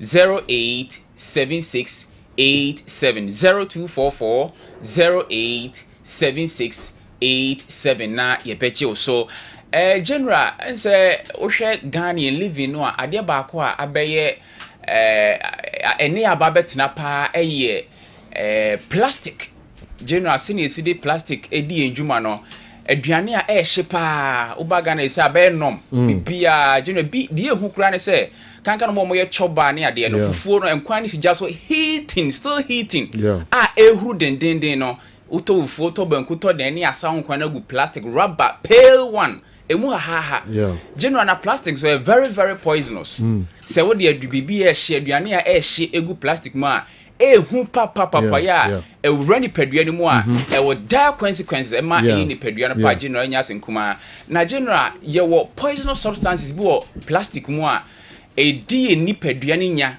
a esefata se yedi hu komo me ne eye Dr. Paul ye research bi general nyame adwo enche be ba abonten na plastic rubber edidi mu ukoto anwumre saa noodles bia otigu take away bo mu straight ebu ari be dru fie na anane take away bo no de nane ye nane ko he egu noodles na mu na wudie entuba ni what scientific hospital ayare ahodwe ha omanfo de hu se ebu ono mani trait na se paaye plastic ahodwe a ewura ni padua ni mu ya kwakofa saa problem no dia brain na nyame ya adoma brepam no ye hwehwe mu no ba wie de beba beto busuafo anim na obia nso hu na sene me kan Dr. Paul Hanti anopen so no adesua besua no ye ma onsum hu no so na problem bi ha obia fabra na ye hwemfa ma Dr. Paul Sajo Bokorie bibia boko nyankopon adom ele nyankopon asipa nyankopon adom me ho eye pa Atifo de na de bre meka o mo se o mo ye design ne nti yenso ye ba ye ma ne kwa sure ye ba ne ye be ka de wom ene de ya hwehwe mahu ebi so ho no ma ne asan ka o mo se adesua knowledge evolve dane nti dru ba bia se de na onim na nra no no watie bia ka ho no nya bia ba be ka ho nim de dodo ense nkwan kra onya bibi bebregu utirima beboa ene me di pese ye bo active ingredient bi na yedi ho nkomo ye friend proto-cat cake so wo fie na wo tie mi a active ingredient bi wo plants ni nuane atwa ho ahia nim ye friend proto-cat cake ye bi di ho nkomo pa na said ye kwache di ame di nkomo adi kan no was it lead poisoning plastics atwa ho ahia no e create a lot of lead poisoning enti ye maame mo ye papa mo ye nuanom nketwa ye namfofo ye yerenom ne ye kununum problems bebrebe o mo face no na ye lead poisoning and on plastics take away bowls I use it was say do baby I would detoxify our system no nyesa sa na ma net na omu mutan so a eno na ye be use this one detoxify our system no de bia na asa na otwe bosome afi a wan hwe ya no create problem mesere so wotie mi a ni wa scientific clinic dia odru ho no ma ya anya hwe ama na nya detox ya be see to say be yi lead ni nyina toxins na wo mu no free radicals be pia from ye pa just a proto-cat cake ko raw system nim eno ne hwehwe ma hu se okay ene em se prostate cancer se ahodo a abu skin cancers ahodoɔ a abu ɛne system cancers bi te sɛ liver cancer, kidney cancer nneɛma a mebobɔ so nyinaa ne symptoms no wo fi a wonim sɛ wo kidney ne nya cancer ɛyɛ na bro ɛnkra ne nka fanya kidney stones mpo wonya kidney cancer nsɛm pi wonya liver cancer koraa de ɛnde nkɔ biem sɛ hosis ɛho no woyɛ ho hwee nyɛ yɛ bi wonya liver cancer ɛnyɛ solvable ɛma ne ma yɛ liver no nso na akɔ no sɛ ɛgye fi nyinaa gu hɔ wɔyɛ no store room to ɔbɛgye bibia aduane a wodi yɛ de bro so ne de system no nyina bɛgye agu nti liver ni develop cancer ɛyɛ hu me two for fie sɛ ohia sɛ protocard cake eco route system no better na akom protocard cake nya be free akokɔ mesem basil protocard cake nya be free hon nettle unya bi ofie don't worry come to Niwa Scientific Clinic ya twin so protocard cake a ya de fra ye nro na akonipa system akɔ detoxify wo antioxidants wo mne dɔɔso wo system ni hia se ya twin free mu no wati medi yare so nkunim enti obi wo hono ma wakon yare a enko reason ni nyina se be kom na ne liver na accumulate a lot of toxin ne kidney na accumulate a lot of toxin ne pancreas no accumulate a lot of toxin spleen die enti a mogya no so te debria no ubeko hospital bia so mogya no so ate no spleen ne ho aka just sie spleen ni yifie wo mu nyina afiri ma no na ye hu se okay and I am say lead poisoning ye sha se ye detoxify di pansa ne ama mo nro no be hwa danse na nse ye nra chi memedai binya chance bi ni nipa dom bi di nkomo kakra in fact na soja for ne dɔɔso wo ti mani je ye di nkomo na kira ade na akɔ akiri no almost ye nyina ye problem ya akɔyɛ pɛ se wutie me pa am se problem no ya am na bedru your doorsteps no dodo e chen se solution be ben your doorstep me say anka entrust your life your health into Niwa Scientific Clinic o de fa ho beja yen na ka chen se me nipadua no monje na momfanya adwuma ye be siesie nipadua na ma no na ama ye dance kra no se o stroke na wa treat ya na nkwa che se bibia hold nerves no come to Niwa Scientific Clinic. O diabetes na enko ye na wonu madro metformin ne nye bone o ye papa o. Nanso wonu ma enko ne chese bibi srunku bi ne pancreas ne di asie. Brane anhwehwe mu ma o. Sanso na hypertension no wanu mu nra opese ofiri so na ekosoro no. Bra beje nkyerɛkyerɛ bi na beje enuane nuro papa bi ne emfansesi oni padua ma. Sanso na typhoid e o se kwa aboa. Oku na nya de nti ekunu ne onwu ya.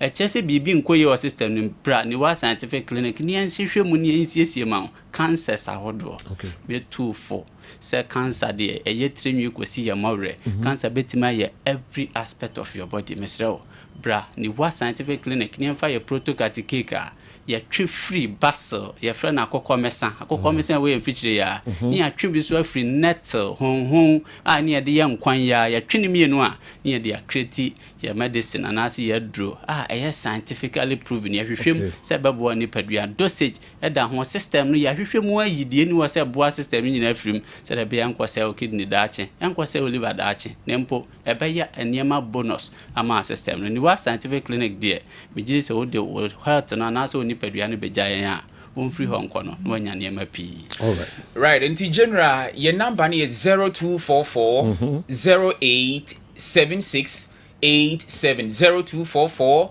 0876 87 0244 0876 87 bia wo hwe wa brochire wo hwe bebia ye bestro se kona ko lab kutwas kan bia also bia oni edi nkoma be mu akoyesa ne manyina na afi wo de results ne sende a anama wo sie tufa ho no ne atimi atu eden run so e de asende o e na afi nso no bia wo hwe wo bebia betimi afren WhatsApp sa number we WhatsApp friend e be fa 0244 0876 87 na ye bejo sinti general plastic wasema na make no e very dangerous pa broni e be den say wo be hu se broni di aduane a e hye pa wo rubber polythene sa na mani but ye ha no eno na be ye no aduane kora ne de rubber akata so polythene pure rubber ni bi ne de akata so ne ade enti aduane ne huru na e wo se vapor no no ne vaporize aduane ma heat na ginem na abene no rather a vaporize rubber no content no plastic content na e de ano aduane na mai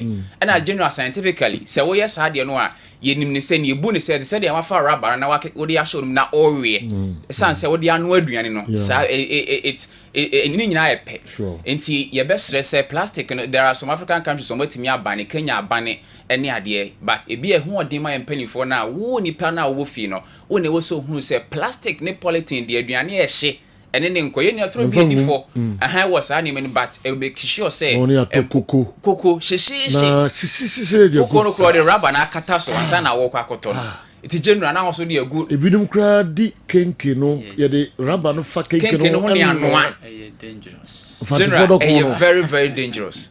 But Fantifodo rubber no afa ho ano no. Oh my general Fantifodo kono ne nkran do kono no anka omo no no purely with that rubber na anka hu nsuo no general say nsuo na e ba bonten no very very potent papa especially for a member say sa kenke no ho e na afa ebura ya no a e hu nsuo se nipa ne no na wan fa rubber ankata so a silk ebro no enwi na wo ebro no ho no o say ebro nwi brown ha enam sa silk ni wonu ntini say ebro ya no a ye no awi na se nipa na mfa plastic anka na wo no no genuinely a ebro no hu so no very potent for mema general ba we mi bibia mfa mbane sa anima we no say general Kenya timi abane kanena keni wo so na sisi na komi general but you are consuming poison very very poison in system you say we detox we ni pedua no ye won haban bi eboa ubetimi de bia ye tin anopa ne anwumre eniema general ediko emue ye hu but e was say make sure say at least time bia e wonro bi e detoxify ni pedua no say de be ya niema bitimi afiri ho aba abontin because yare bebre ho no ma na sa ne ma ne for by sa ne ma no general to ba ni what hospital a crowd no be din komo ne ahwe number no last one 0244 087687 na ye beje oso ye beje mo se ni what scientific clinic Dr. Paul and Aquachi no mo this as hemi abre and then what is more ka kire mo no sa raba na mo de nyoma si egum a poisonous ye papa do kuno a ye de raba fa ho ano and the chain nyina koko si na mo de egu rabam e de sugar na mo wo so no na ade frasa ni anoma kwemu enche na e de nipa e kwa adaka mrem hu ye pa ma yentwe hu emfiri raba e de nyoma e hye egum edi. All right. Yeah, to also the Amamo. Young Apostles FC by this victory has recorded her first away victory and has now kept 4 clean sheets in the last 5 Premier League matches. The team now occupies the 10th position in the 18 club league from the earlier 14th position. We free Alaji Mama Sale free when the line on a PRO at the Young Apostles. Yensha sim free Young Apostles a honum kakra and sana edjaka no atwaso league match udwen ho da se Samatex e be trafie my Young Apostles akoshado David you know because Young Apostles so her more performance where we are it hasn't been encouraging their best has always been a draw even against Legon City when people realize that Legon City are not in good shape me and more to that particular level. But to go all the way to Samatex. So Samatex last season, they lost only to Nations FC. Out of the 17 games played at home. Last 2 seasons, it was only Kotoko and Hasselhoff. Out of the 17 games played at home. Until last one, 15 games will be Antimi and Koshobo. Last season, 16 games will be Antimi and Koshobo. So you are talking about 31 games. And look at the magnitude of teams so offer Kotoko Mudru, you have to folk Mudru, and Nations has been an emerging force. The Nations for almost just be an emerging force. 22 points. Yes, last season. So you were the finishing point of the league in the realm. League in the drew bears at 25 matches. None Nations were part of the top 3. But the finishing point in the real and league, that has always been the problem for other clubs in the last 2 seasons. The finishing point, So one who year, didn't do one worry. But Young Apostles are there. Said you, Omaye the Obian Timianye. Sure. They've done really, really well.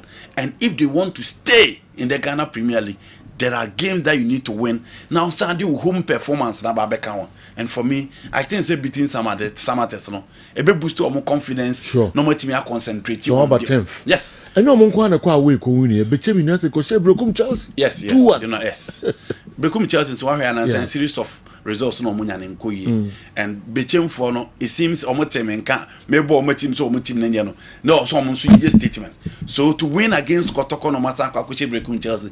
Coach Samobodu General pick up because the expectations are so huge, and in as much as a rival game, Brekum ye baby adeba kwa mama is too strong. Their home performance.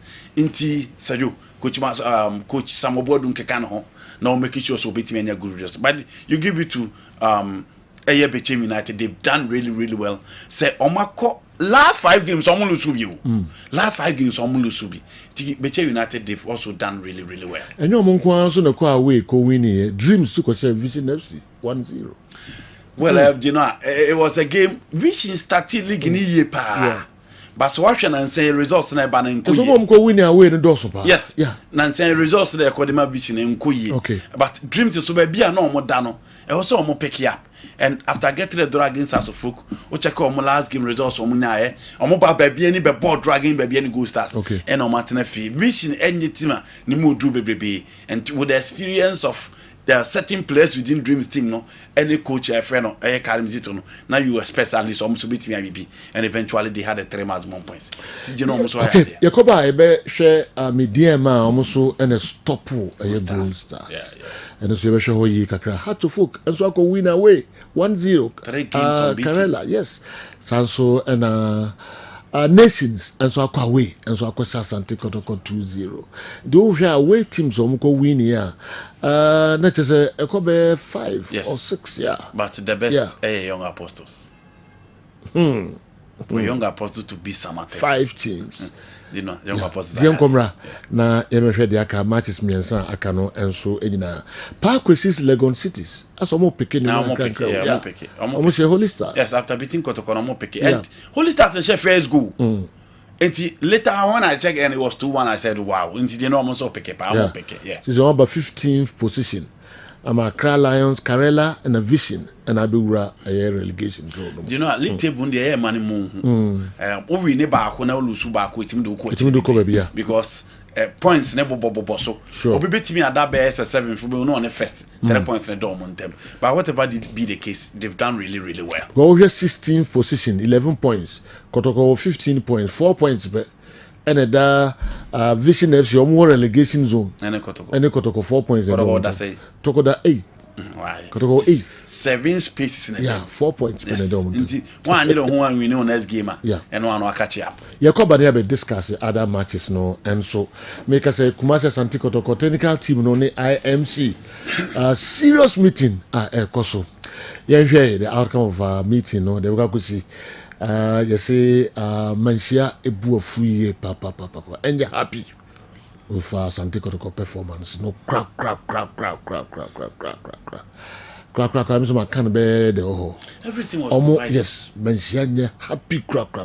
Everything with Santi Kotoko performance. The coach baby on the man. And you know when the results are not forthcoming, you don't expect them to be happy. Okay. And you've been given the opportunity severally to redeem your image. Untimi Sekotoko be lose for 4 matches that was. Now that's your Kotoko coach. Yes. Coach Mosvanete he's the luckiest to coach Kotoko. He's the luckiest. Last season, Accra Lions, Nations, Adriana Stars, Karela, and share Kotoko 4 to us.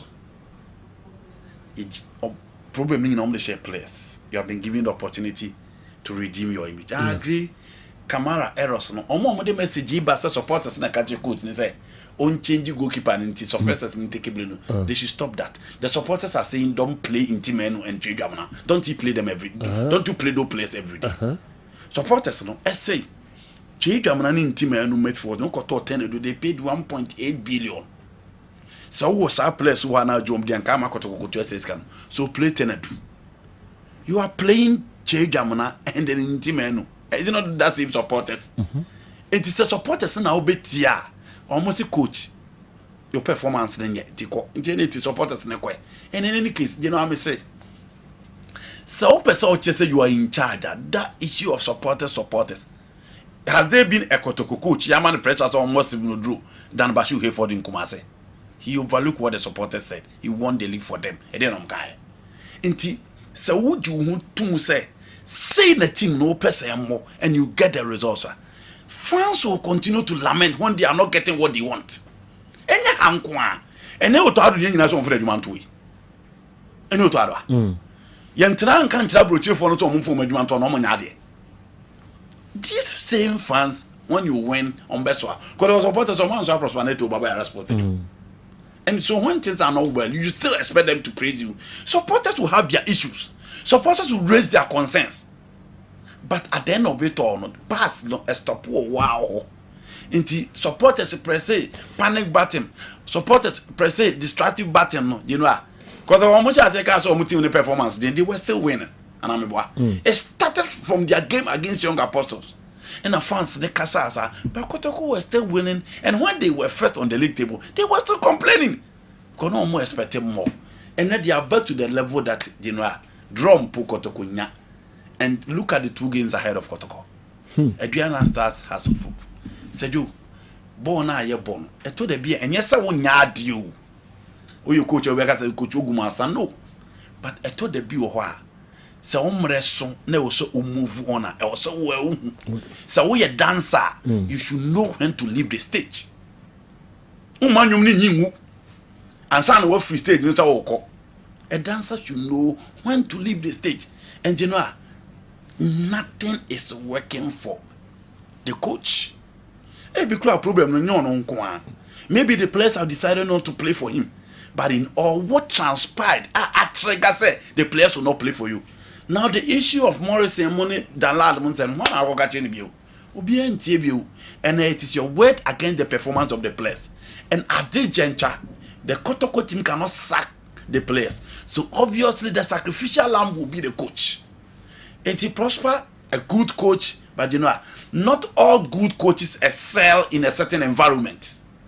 And yaka about the second coming of coaches. I'm examples, baby. Okay. So for me, you know, Oba no be there, but the situation now there, only nipa also sacrifice no. To no between the Jimena to Wako. Scare woman so. Onyai. So on need that Onyai. Those around him and those closer to him has advised him to stop. He says no. Into no there. So on fed man into $4,000. Say 600 million. 31 days. Because 27 years to come on. 600 million. Ghana. A month. Now say Unyaya Juma. I said you probably die. Unyaya. Kotogum say goals that this is say, you know. And on one a working board the Kotu net. Kotoko the teacher or more. Nti ombaye sa yi no ho adwuma. Okay. Oh, yeah, kwaba. Okay, me yakoba on my first goal no. Who passes on my boy and on go na say. You come out of him. It was an error. You cannot blame a coach for that error. Okay. But before the goal no, omo pe goal into my first goal no. Omo hwe ba bia ball no start no omo hwe passes no. There be mo fa coach da akra. Oh, there be general the Mr. Kessben ma yan hwe ansa na akọ. Oh, there mo hwe how they put the passes together. Na ball ni namusa ansa na ball ni kwa akọ until the error the goalkeeper. You cannot blame Coach Ogum for that error. But I'm saying that proud to the goal. She kwen am for so put two pieces together. We her passes ne sa you know how they nanto was here. O dey her passes so we her ball. Me her ball. Yeah. O dey her sa o ma ball say. So so we you free. Yeah. And a fan had the so that is where the differential tactics comes into play. Okay. They would free free buy no. Intimate adwuma. E kwa be na be first assistant bibi o park ne so. Ansa na assistant bibi. Enti Kamara ne ma go ni say obi ade tum. But hwe kwan a baby a ball ne start here. E started from the left 7 passes ansa na ball ne she. You blame the goalkeeper for that. You blame the system. And who is in charge of the system? It is the coach. Okay, me call Dr. Muzuho namafa nsem kakra bi about nsem bi brain Dr. Amuzu, the Pinese doctor. Inkuti ono so kakra. Na fe ye me fa mo WhatsApp videos na mo de abrain no. Yamisem Amuzu garlic bitters. Amuzu garlic bitters. We ye the garlic aye the plus enubra nuntini. Any ahaban mako 14 ya kan for the aye. It a drone na hu odin was ropa. Muamun the garlic here. Ne they afraid ru. We dear os de bia ne pressure was ro. The hypertension. Onum Amuzu garlic bitters is going to regulate the pressure. The need a high sugar level. And I said the time bia was say oda obedun so ebria anajo kakra was no dry kakra na so come do wo was how na de wo hia Amuzu garlic bitters wuntini mu asisi moja no etimi ni akona be wo mu enti amata mo bia won sei na 83 edura American farmer no Amuzu garlic bitters. Obi said doctor me brepa samadana ho ede mame. Dr. Amuzu, my meduma dini nyine wie unya bogali se bagose gumu a. Obeda na ho. Uwo weak immune system. Ubehia immune booster. Garlic pekesefra. Senya ma we e boost immune system pa. Na nuwa garlic nya fight nyarewa. Uwo this ye be a stroke. Aka na to form. To miensama no. Odanti aka na wabre.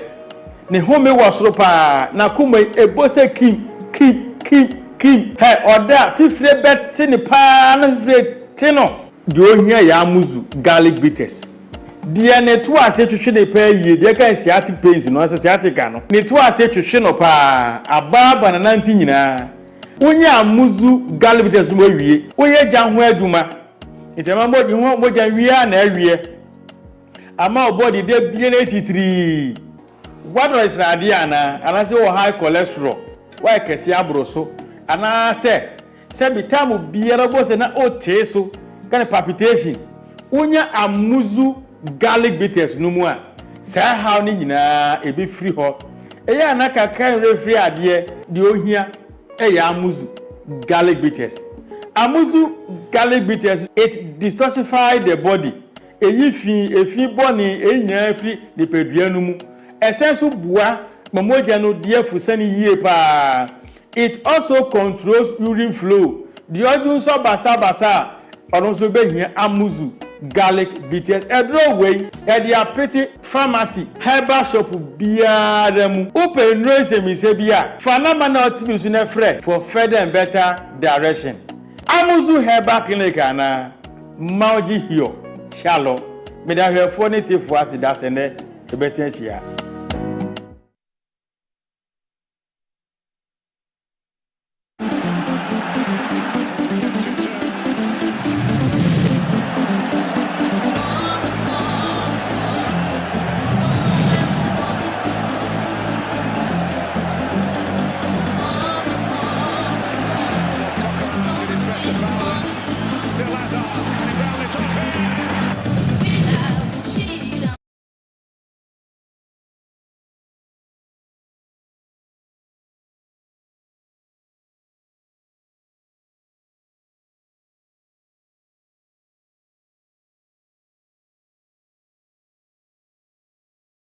No enso emremo Dr. Amuzu na yate nenkano misremo babia ni no wo bia no monkope bi na monto na wankasa obedi ho adanse pi yemefa mo WhatsApp videos no kakra na fe yemfa de aka no ento aso Commander Griffiths enso ewa ha yene no betwetwe nkomo kakra kuma se Asante Kotoko supporters no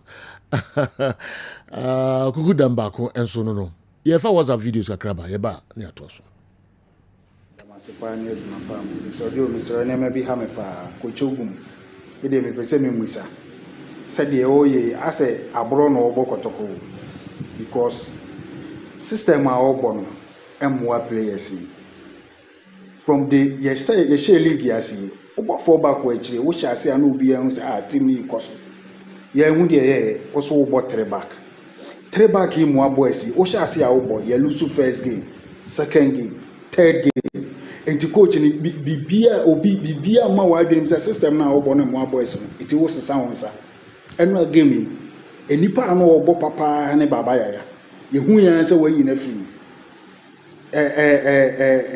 che ho ahoni a no bo no gina mu na ne mfa so pa na way say do coach na em say abro no boy better say kotoko be menako no be coach foforo because they all no ya nhwe ya last season dia you lose games to us wa be 10 em say sa kwan na no wasiso no it me srempanifo omonya no mo pe coach na coach ogumako they say confidence for any boys in NBA Sergio Dalembel ni make Safri Elmina Sergio sisi ano ya Dalen Club asanto kotoko ote akoma eno man koye Prosperity ogum oni na dwumo nanso abansa meso se nyina beta na chine mpanifo afra no na ne ekoso no omo na tenase se cycle up bi mpo no mama na cycle up wotumi de aye na dwuma ye na press no so ya cycle om up ye na omotumi abobo ni amaya ke ne beji bebre de no ma kono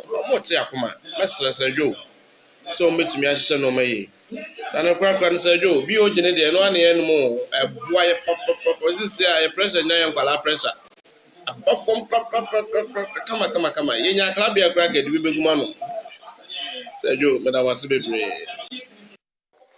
phobia the phobia never see die until the bones are rotten.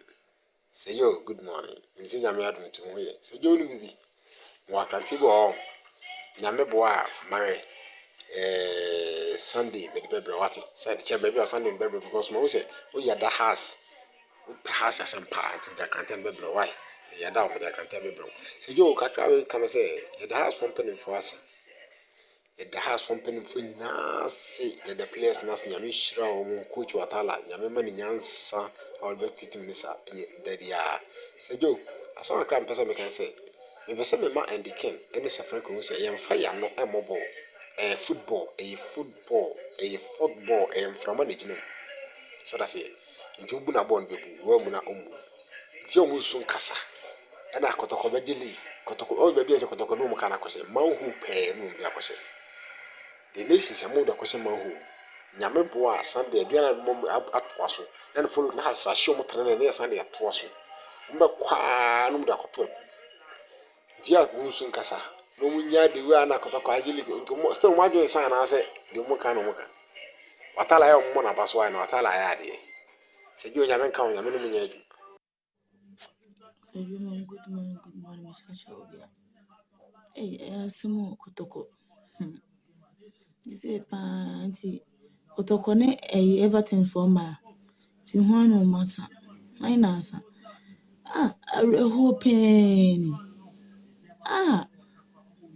kotoko for ma reho asini poso do aden then ekoso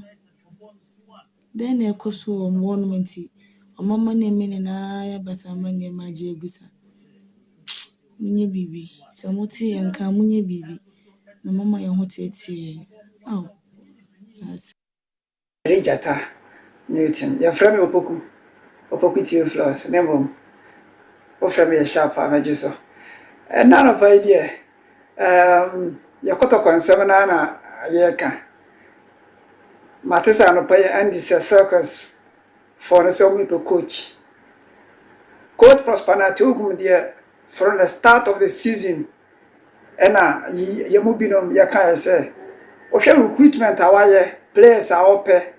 And the standard of Kotoko, baby, a person Kotoko Kudruna, Coach Prospana Togum, Ultimate Yardman, Ampa, I start here 1 goal project, or the Shasha, as I said, the Ajiagu, 3 matches on the road, Kotoko Lusunin in a problem, and I say, players need to deliver, you who tatis be a coach at the bar table, and he said, Circus and a coach, I'm not my yard, Nemo, a more fat Ghana coach be because.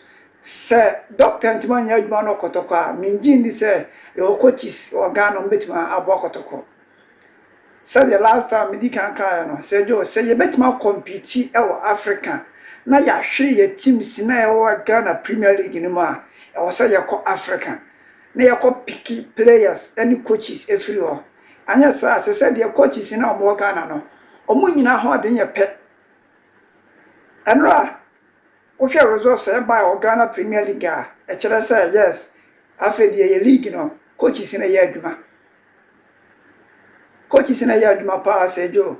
enti ɛwɔ sɛ yɛpam prosperity ogum ɔnti mmoa na yɛ players no so yɛpam bebree at the end of the season yɛntima mma nwura mu Africa ankɔtwe akɛsefoɔ no bi amba sɛ baabi a football na duru no yɛntim perform yo yɛ players no mobɔ Ghana Premier League on perform no ɔbɔba kɔtɔkɔ ne ha sɛ ɔmo ntimi mmɔ enti ɛwɔ sɛ yɛgya ɔmo asɛm ɔmo na yɛti sika ɔpem soɔ nana yɛserɛw sɛ baabi a yɛ football na duru no ɛnyɛ yɛ players a mobɔ yɛ Ghana Premier League ni biom ɛwɔ sɛ yɛtim bɔ wura mu Togo ane yakɔfɔm best player na waba Nigeria ane yakɔfɔm best player Tunisia ɛwɔ sɛ yɛtim bɔ wura Africa na players a ɔmo perform wɔ Champions League ne CAF Confederation Cup no yɛtim twa ɔmo ba na yɛpɛ very good tactical handler na wɔtim bɛ coach team no anyɛ saa deɛ ase ya sɛ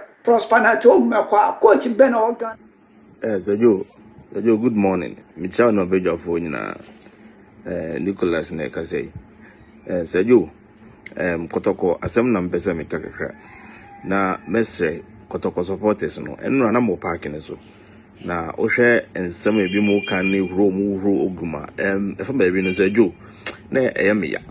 Eyemiya say supporters na e mo hwe ball no. I don't know say minim ade potia no mo ye den o mo hwe. But we share the attitude of the players on the field. Say Joe, if I'm baby, me who say any coach in the problem,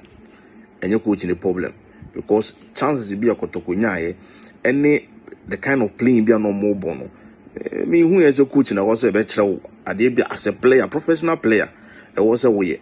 And to supporters you Kuronia, it's about time a supporter unions no. Ebia among the players in town so more simple catcher players no one catcher players no says when penny be every room no more yes and ebi on pese coaching into failure and also see another part of one now if you could talk goalkeeping department and ankasano say you omonhwe minimal de mi bisa senipa oye goalkeepers trainer no not now from Ambolora mono felisana time be seen ne camera use with there now there is a problem at the bench also omonhwe because goalkeeper be obeko national baby now is a team and so goalkeepers trainer no what is he doing?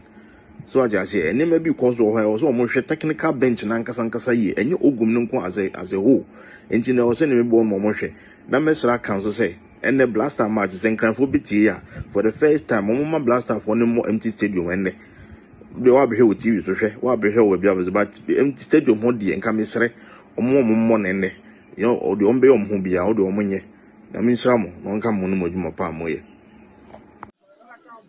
Laka.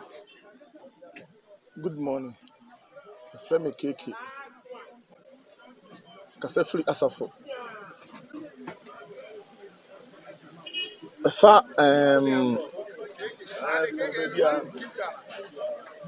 coach of Blaster no there. Now some no there. Go, more money say. Sa coach no, on your coach. When a scout, the microphone say, no coach Ghana Blaster. Coach no, on your coach. I say, a coach Ghana Blaster or a scout. Na nipa bi surface interest in tea and na mo fast coach the buy. Tomorrow is omwa Ghana. The fan buy. She no dey muncha so. Na me mra kotoko so ya ka kotoko asema ka. So good. Omwa ko team no. Wa the players ba players bo. Ti mo trauma ogum bugu kotoko team ansana. Mo say coach ogum omwa kotoko. The slow too for Nana the power show. Nana the power show. Ogum o good team no. Ogum o good team no. So Nana for next from Nana so well now for ogum man but o good team no na. Nana so do I ogum no there. Omo ko team no. O good ko team no no jawa ko. So mo be flu no akoye ni IMC member so IMC you na ya fa coach wetimi ya coach ko team no na bo ma team no fa na team pay na fa chow andi de and the kind of papa. Some you can be a who says or kind of color. Uncle Sosa. Go. And the massive. Morning, I'm in your. Good morning. Sergio, your friend Eric Boy, me free bichim. Sergio, mama mama baso. Na Sergio, eda na blaster enema ekui. Enti santwefo bi no mu a ye say ye bebu nyantachi anim ase na. Adoso ye kase ye fa ni nyina yenkomo no enso ebetwitwa ye wonema bebrebe ye besremo a mo amodi videos na ade ba ye ntima mo no mfa nche next time maybe amode no na ebedi ekai. Yeah, twice the amount of Kessben television, Kessben 93.3, Kessben 92.9 Accra. Mayani Commander Griffiths, and so any enkomo kakra. Meka Commander Griffiths, Mota was and take supporters, a good ampana. Safu Jenfi, Bohu K5, Bohu Commander, Bohu na Papai, Wabo ye Papa Shed Soja ni Kasepa. Now, also, Oka supporters in Penny, one day be Omonama. Sa commander in team anyway. Kotoko kuno. Naro. I'm not going to say to sense. I'm not going to say to sense. Oh, touch you.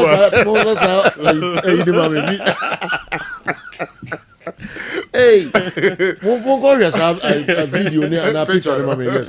I'm not going to say to sense. Yes. Commander, you didn't know to drink Kamusaka, Mamma.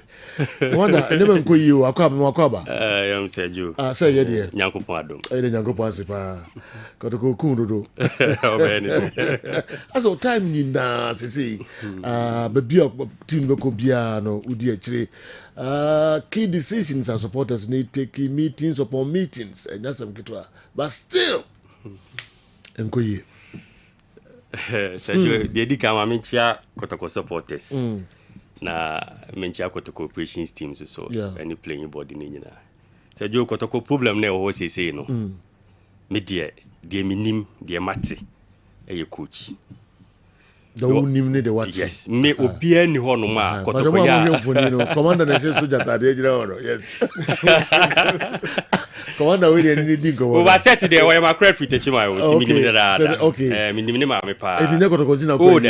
Oh sir. Minim set e wo Techima na me tena na. So mo be ye Kotoko. Oh, say me nan fofo na me kuja ma credit ye no mo. It is an mood kakra. Oh, ne mood. Oh, but we say no set there no. If you na can be na my problems you. Because na any coach din ko was a Ghana league. No ntimi mfa 25 players in boy league. Yeah. And 25 na we ekunya say 23. Nti at least for 20 tina na any abe Di Maria na set to say mo ne other two guys that is 27 30 a. Nka boys two igani still nke your numbers bia. Nti ni nyina kan bi na set. Pushing, but I'm fat. What's the problem? Yeah, coach. Because me the mama who say last season, you started and see an chassis. Okay. Coach any players problems na no mo ke kakasa. You buy am so no. Now you bought 8 matches near 1 point. Okay. This season I start one or two players do on buy. Players you buy, you be an do on buy. A coach an do on buy. Okay. You bought 4 matches at the 5 matches. You 1. Last season the na bi na yesa ekono nti sade na asina wo de players for aba na sade kro na ekoso bi ayesa ono yiri tifie na bi ada bia wo pia wo beba na yiri do atem ono kasa na se one do decide so okay na de na wo twi mimpie yesa wo hu oba ni su se okay me job onten kona me tena fie no oba ne nkasa bi mti problem ni but at the chronic see last season no the same thing they repeated this season meaning say problem no enye obi ayewo itu na ese ohwe osuba na ye ne wakasa Sergio Kotoko supporter bia no obetumi akasa we defend wogum sene me da. Okay. E fasa fo Jamfi K5 ni supporter bia platform bia me wo so o ka bibia about ogum negative ni mayiw. I see. Me defending no ne second coming because of the omona na yan ponsa time ntina pet but Kotoko na de naba ohene na de naba nti ese ye support nti ye ne mpanyfo ni bi kasa ya because sebi yeso ye kasa kakra omutie na omode eya na nyina de support ema ye ne din komo me first na metimi ni wogum gina phone so 3 hours. I see. Commander Masu nyansa ade we bi nsi biem ade we bi na ye nyina ye tutu ye hofo a because ye pe Kotoko ni ye ensem we start say sisi ye no waka ho asem we yi the spiritual aspect amanfo say spiritual niema we to physical ogum na ye problem no. I see. Because game we say aye boy ko ball na no aye lose ye. Nation day. Okay. Yeah, tina bonten say omo si ogum. On tranchen akotoko be we ni. At least wo dey see e pese ehun say supporters say bo abro na say omo ma abro no. Nka ti di omo kan wa bonten. Nanka wo dey tina enchen kakra. Because e pese ehun say supporters na say no omo ka no. Eye no kra na say enye no kra. Okay. Because they say almost players and they say problem you buy and say one ya sadia be good so but bia na nya wo fault na players na be omode mo yeden enso ani panyini ba ko ne wo kasa Saturday anyumre be 9:30 say chama coach sa na ma we nyina e koso mo kana bontin no say ubetie me a because me say me support me boa nka tena nchen kakra wo de ye bibia wo ba pre-match ni bibia wi o mo be start game no wo de say oyem yo ya ne kwatena soro wa na ase ode kwatena fi ne kohwe game na yenhwe boys no performance ne se wo na omo mpɛw ana ase den wo se mate ade achi yehu ya so aboko tum no abegina ho enti e ba en ba bia fort ni free ba no yehu je se omo de hye players omo de hye obi ebo wudin ti ne ma bi wa sacrifice se o tie supporters no esu bi na yehu woni boys ni bi di nkomo nsem omo kafa coach ho no e different coach du di nkomo nsem o kafa players yes yetimi ni bi di nkomo sir me catch you say Joe because say what here because we pay team no omo can be omo can negative yes if a coach yes me met you say free bear 3 days near bobo sa match we say pap na no say me say ka me ko training ground kwa ko bunku to dwa say so for money into ye yes supporters no na dey say coach na bibi omu njama nka ba no omo kan nsem omo kan no say Joe I say wa pa obi ayo bone na wa pa na chew ba se nipa na hu no o ma wa titiwa unya hu ni so ogina okra na mo last year nuka say bo player bi edi ba nsem be sa no nsem ni bi the way akosi ni say kasa o mo ho o obi won ma asem o ka na ebu na bam nti ohun so ogina ho no mo hu say de obe bi anya ne fe ye nipa boys ne nyen kra hwe nse wo fo bi ti say pep mo de say mo di ball na chi ani o mutimi ni di ball na mutimi kasa gidigidi bat o mu wie game na obo so omo ne omo ye but omo si ye coach ntesa uye bibi nation mu ehye mu bibi enu di do be ni bia nyefe hwe ye babo ye ko baseke binim si ye start season ye goals aye ba nyina na ye hye 1-1 de goals ana ye hye nyina na hefo na de ba ye left back no ene Lodam wa ne Patrick ene na hye goals iti ye no hia ye ko bo Legon City game no ene enu ye ka se coach ade ne ye ko bo Legon City game no ode o benchi Lodam wa ne Patrick because you know so ye goals ni nyina no ho ne free ba ye timi hye more goals but ye 1-1 bia ye nyane de if from side because men kind apart from say Amidu akwa ball ye ne young apostles on ball game ti ade ne ebebo Legon City sa ode ne ba no ko fa na system ne obekire niema bebre mu ne so okay we na o kan nyina no ye se kasa tenten top onko de hia de supporters hia ye resource ye nya resource asa de we se ni nyina no emma won ena say sa US koyi o mu koyi senka coach ti ase say on kwa enka bia nka ye nuru ha o oh yes because that say na pick ni lose match beba ye ko US ni lose match enti se ye ko US na na form na na ye wo no enka bia sa Lagos City ke bia betumi ahwe wo be 2 ye jai de koy o ben players na we no so ha o ha players ni bi se players ni obi ananya abesa ni bi ogum fault as when but se niema bi won ma se ju na nka se ye se bia mo nyina mo te ase Kessben for sports ya wai se bi papa bi ba na ye che na afu se nipa ba akwa na mienu bi enyama mo tirim de na wo mo tirim enti niema bi wa sacrifice o visa it is one ko boss aton any time bi apese o call holidays obi anu ni asemo I see. Problem na one say. Yes, I have mo. Hwe omo ko pre-season. Say na say kotokoko jama ko pre-season. Meboa.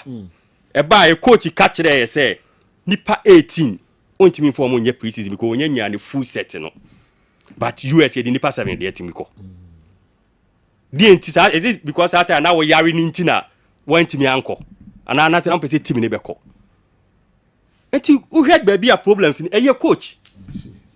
Your coach, ye besre me de me se me ni oguma e kan say ka ba de sama resign ko se ogumfo se odokotoko pa na nsem a yetena bonte ne nye saa ne woni tirimu a esen kwa resign woni na ka ho nsem maka bibi saa che ma suggest bi a chere saa se intimi nyi ye de be ya on fa djuma onye how do you know so onye fe Sergio ya van se bia se bi wa betena han uba na wani maguase achina wani maguase adeche wani maguase ni abekata so upamu 18 players yemu bi na defend yo ye gigina mu ye believe in consistency we good ye kra na ye na kra ye ntam kra no ne emu ate ebi sei won kwa ne gigina mu aso o da bi obe pe won sem a won ye kai 18 players ko coach no kai ebi nsi kotokoda o kai nti ka list esen ka sa season we say no en ka de kra de wutie supporters na wo ye ne me be supporters ani age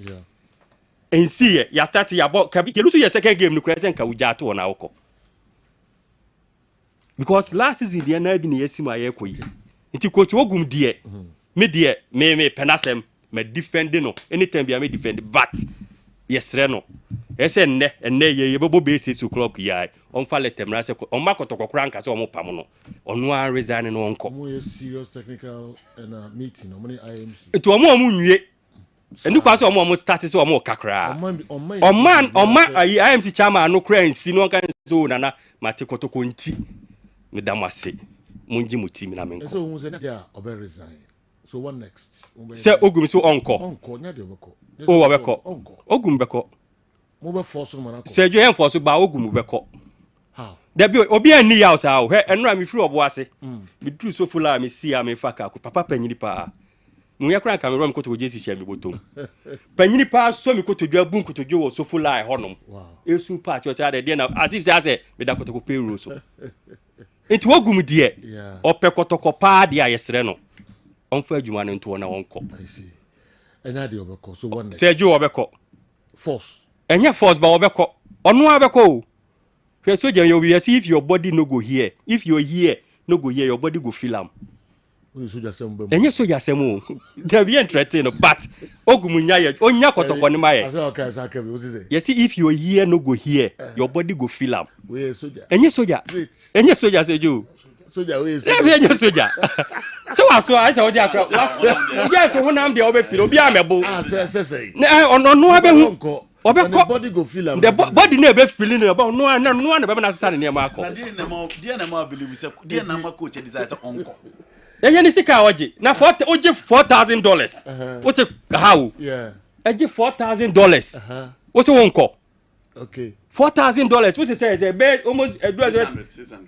sa dollar 10 cedis say dollar 70 dana dollar no dollar 15.5 15 yeah about 50 okay the last time you checked that was Friday no oh, okay I do 17 oh yes I drop Friday now about 15.5 something oh Friday no 15.5 okay into the research can we never multiply $4,000 who this can chama ye mu bia ba be wu because of 4,000 obo abija no enya de obeko Sergio enti mu se wa yenhwe nne yenhwe nne ya nkopem ochina se ogum onko a Sergio amanfo owu enu obo ase na hu papa mpanifo bi omusu a o rebe ho sa mpanifo pa onko ada obi ebodin me penasem o me pe ogum asem me penasem pa me ni din komo pa ono so pemasem ba bi aduru ne nya namfosem the who say na so antia the body go feel am yes if you are here no go here your body go feel am commander Sergio asempa na me catch on o the soldier enye soja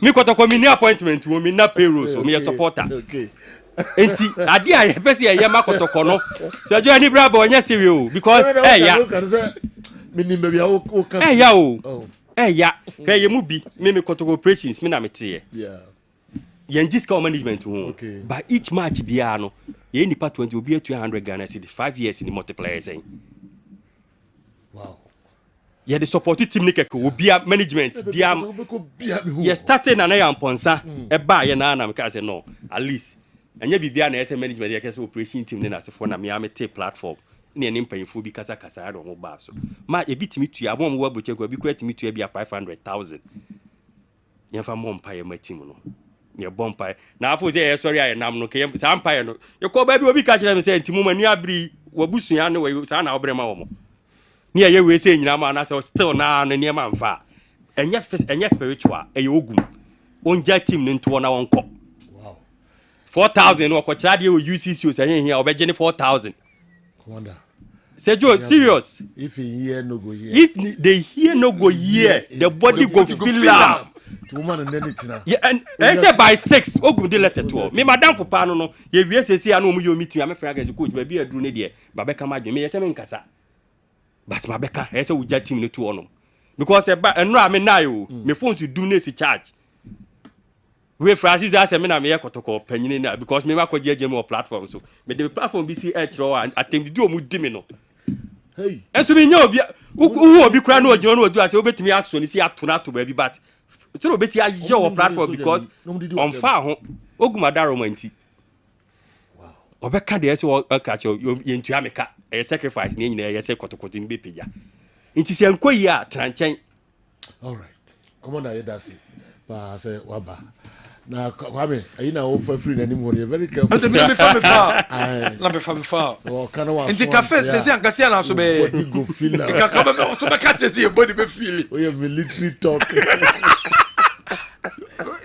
e bora na David yedasi pa se jo be se dasi nti esere mo mwa na ya ogum nko mo so mo mwa ye na ogum nko ese ohene na betima pa no ohene be ye but anumguase na e ba na ka ohene wu kasa na omo kana bonti ni nyina what you say enti ye ntena ase ma hu ohene anim ase enya wo $4,000 a wuji nti no na anim guase ne be ka ohene dabi ebi e bakra nipa betimi akasa ma sabi na no atra ohene na apenkra to yi senya kotoko a ofu so betimi ahu na apenkra 101 sei etimi akasa eti aneda ba kotoko lusu a bo hu small boys bi wo Facebook timi ka se mu ready wo Facebook na hu nipa no say ase wo ka kire ohene mu a omamfa bia nya nkobia ya because of kotoko nti ade na ebegu kotoko nanim ase de yesre na namo yesre ogum de na omo ma 6 mo no kotoko I see yebeda sipa say jo mi se me dan wasipa enkomo ensu ebiom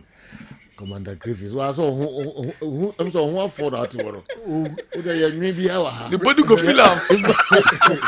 Soldier for too much. C'est tout soldier for too soldier for soldier for bien. Them say me na dey na be say me soldier. Yes. Me feel o mo me pinzo. Commander ba na hu na won share dan hu. No, the tell kata na nim. Je kan say Commander Griffiths. I want you to know. We for bra. I see the finish on o tu tell them who is. It was who is Commander Griffiths mo fa na pesa me ye de. Ne soldier.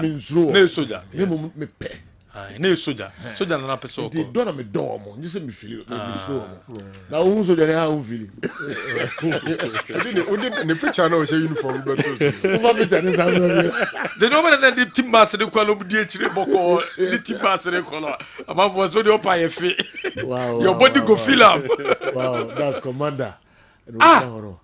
Commander no. Assistant. Yeah, assistant. Ono na jina ati ano. Okay. No, said uniform na. You say crack it to wait to magic commander. Set the 20 year. Another commander Jessica. Wo dey enter your body go feel am.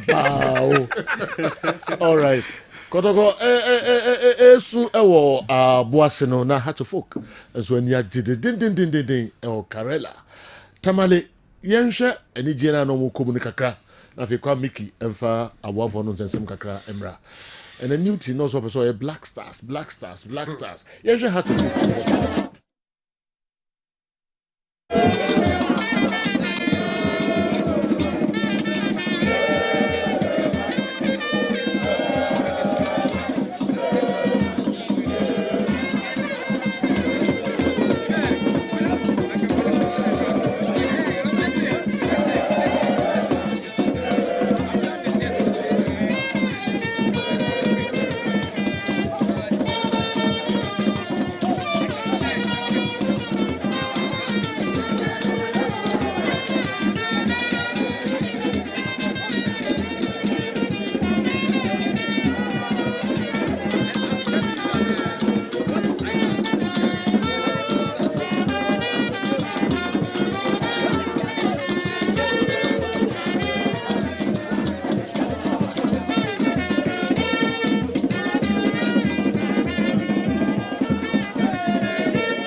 Okay, yes, I'm going to Biom Emra Kessben Television, Kessben 93.3, Kessben 92.9 Accra. If I'm told, and Dr. Mahmoud Baumia, Obako Ati constituency, Kofi Echampo constituency. Minyan in TSA, and 4 p.m. Pepe, Dr. Baumia, Ebeko, a year, Afano, Southeast, Atujama, to be precise, nti yɛmfa nkankyerɛ mu nyinaa na monyɛ no so nyankopɔn yɛ adom 4 p.m. pepe Dr. Baumia ɛbɛkɔ Adujama yɛnhyia wɔ hɔ na yɛntwetwe nkɔmmɔ alright nti menim sɛ training grounds ne adeɛ nyinaa no ogum bɛkɔ hɔ nnɛ anaa no bɛkɔ training ground ɛnɛ training hɔ ɔkyena ɔkyena ɔbɛkɔ training ɔne kɔtɔkɔ bɛyɛ training ogum yeah saa yeah okay menim sɛ kyena training wɔ hɔ deɛ nti okay that training wɔ hɔ no ntumi nkɔyɛ training nyame bɛkyerɛ sɛ gyo baabi aduru me boss ɔse baabi aduru adwo afa mpieto brɛ me ani brɛ na aduru no tuma ne nkɔyɛ training obi nka saa alright ba ne ɛkyɛ sɛ bi ɛbɛbɔ 6 no na wɔni hɔ nti ebi akyerɛ no kɔ no a wɔbɛkɔ no sɛ adeɛ nkyeɛ nti yɛntimi nka sɛ wɔgum bɛkɔ but menyɛ sure ɛnɛ mo bɔ pɔ bi obi a mmɔpɔ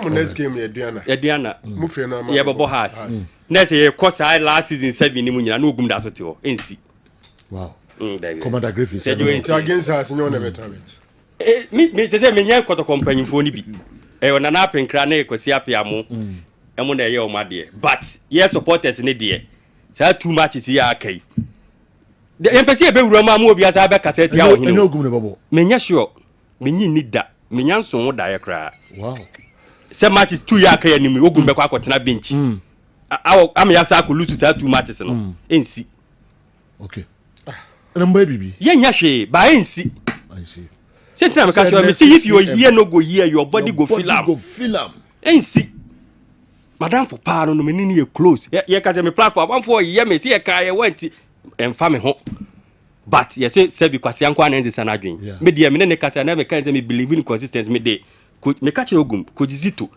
senka dreams epamon in tema kebi Africa and for man draw and I'm the Senegal coach here example so what try 4 or 5 years wo hu ni mistakes ba how dey what na ho ade na esi na what am the same thing ni repeating ho dey bo apaye na so opeso okun ye me dey me wan ni players na omo starting win yes and the when players ni bi di nkomo a say player dey wontimi meka e wa abonten but wa oni ni close oni ni di nkomo a omo kansem e ha adwen uni coach so ko kasa obeka different as a player ne de ne so ni paboni ni bi mada oh yes still na no the player be example me free me ankasa me free player no ema ne na for 2 so no mo ho no kan sa de na nipa se wa akra na wo ka che nipa ne sa de kro na wo ye no wonte so ba wo wie ya be ka kire se nipa ne ba ye na den nsem bebre bi adan wow se jo ya wo mbese me ye no ko fan nsem bebre nsem ne se de ma boss kra me nkasa bi but ye be saba antu se ogum beko I would message when you come for coming all right Commander Griffiths and so no and yasam ketu akra wow it say abufuo ni aweho and asem am mixing come yes 12:52 obusia for na bank they say ka one no one way ni mu about police so ka we ni mu kra oh man coming in nam chikra na edina wanko time no aka 7 minutes na one meet me didn't na wanko wo say ade a ope de na ma mempe nti sɛ ngo uni mene hawa o ma me de o kasa o me nsa na sɛ o kɔ ne bɔ wasum no ɛno ɛnyɛ no korɛ obi am wasum pacho obi am nti wo make move bebre kwa ndu achiri udu achiri oh unya okay still na sumbo le sui one for two suwam your body feel up your ears no be here no your body go feel up okay. Republic Bank say me fund to any man no pay say celebration is some say ko Republic Bank a won be boa ye papa obi a pay loan na de aye adwuma o pay loan na de atoka o pay loan na de ato edan ye be ma loan ni bi anaso bi a unya credit cards o be so investment o be be bia do sika be wura na mfaso abaso de amount corporate digital and retail banking a Republic Bank Republic Bank and also show mechira kwan wo ba boaw eyie papa ma sikasem akoye ediama BOG Clinic Alternative Clinic Diagnostic Center BOG yaso no your number is 0240 512171 0240 512171 obi o diabetes hypertension stroke peptic ulcer or bone disorder or awom challenges or prostate challenges or asthma and nase obesity and the how yare bia how bianom for when chair BOG Clinic the cabin behind MTN one officer awa ene eja hotel edihwe ni mokumase in crying your West Legon ya ben West Legon pharmacy takradem ya wanaji adjacent to a year choice mart ko BOG ne ba boam ama yare bia ha obia no etuase e de amount House of Fortune Limited yedo ko Dubai mo akwa ye adwuma no adese adwuma no adaho aye penipade o makom the control your number no your number is 0554 547915 0554 547915 yen and now friend wo number we so Dubai adwuma no won sabetimi akebi sokoban ye Benkufo school junction so o passport picture o CV medical fee of 500 registration fee of 300 Ghana 4 passport pictures are you ready pet that is a Dubai no who could be anisa Totina 74 and only T74 drop num T74 drone be ko ni peduenum T74 ko ni peduenum e ko boost immune system or kidney problem or heart problem or lungs problem or eye problem or HIV COVID fibroid ni nyina sibetu e de amount any drugstore chemical shop ko bia no benye biato your number is 0246 073498 latest form your partner for life wa brebo mu yonkwane latest form the V sofa naba and the L sofa no so abedwasum Vino 6500 Ghana L no 3100 Ghana cedis ko pebito natenem akonya papa de Hebaso Company Limited, the Hebaso criminal at the bedjasso cope Hebaso cream in a apply. Kit to your Hebaso cream in a sachet and your Hebaso cream in a tube. Copebito apply kit to be a penis in a home, or apply kit to be we are not just a bread on your bandy beshim, and Niger dear or befan saqua. Yet the elephant ointment a bed just to sis in a yo to jet what person where used to be. Sadekaba pada cocoa draw internal cocoa, external cocoa never used to be. Elephant heba Mr. Ayo bia ye team and na say obia o problem koko ebeko Flazon 600 e stroke there and no so be Flazon 600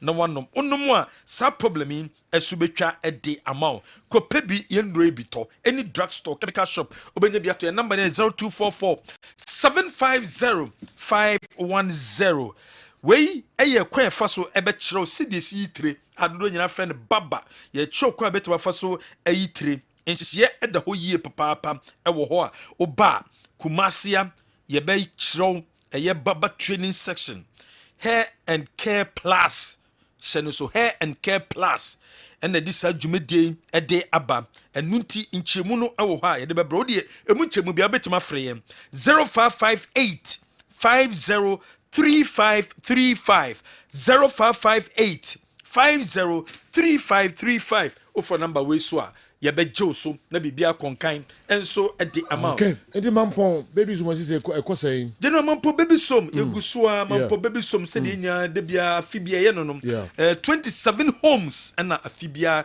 yekọ ne ekoyo mo adoye afidie drinks de ye ni problem bebre because dada kusi ama ye drinks awodo a was 27 homes ne ada kusi na no ye mfa drinks no enkomomo nti afidi general mu nya drinks bia miss me dabi okay we okay yeah okay broso wow articulate about ko de dada kusi ada bia me boni din oh dango ponjira unyana dada o ye no hojuma miano dada nyamisha pa into amaye drinks bebre for 27 homes no ekuno na ekuno nti saa bere deɛ nneɛma akeke kyete sɛ mo oil drinks no sorry mo ne ɛyɛ oil ne baby food no ɛne ntoma no ɛne nkora mpaboa no na saa bere yɛhwɛ nimu so ɔde ba bɛka yɛ deɛ drinks deɛ general relax my enough dada kusia darom but so that I was not this car crap piece I was say ɛno wɔ hɔ and a biscuit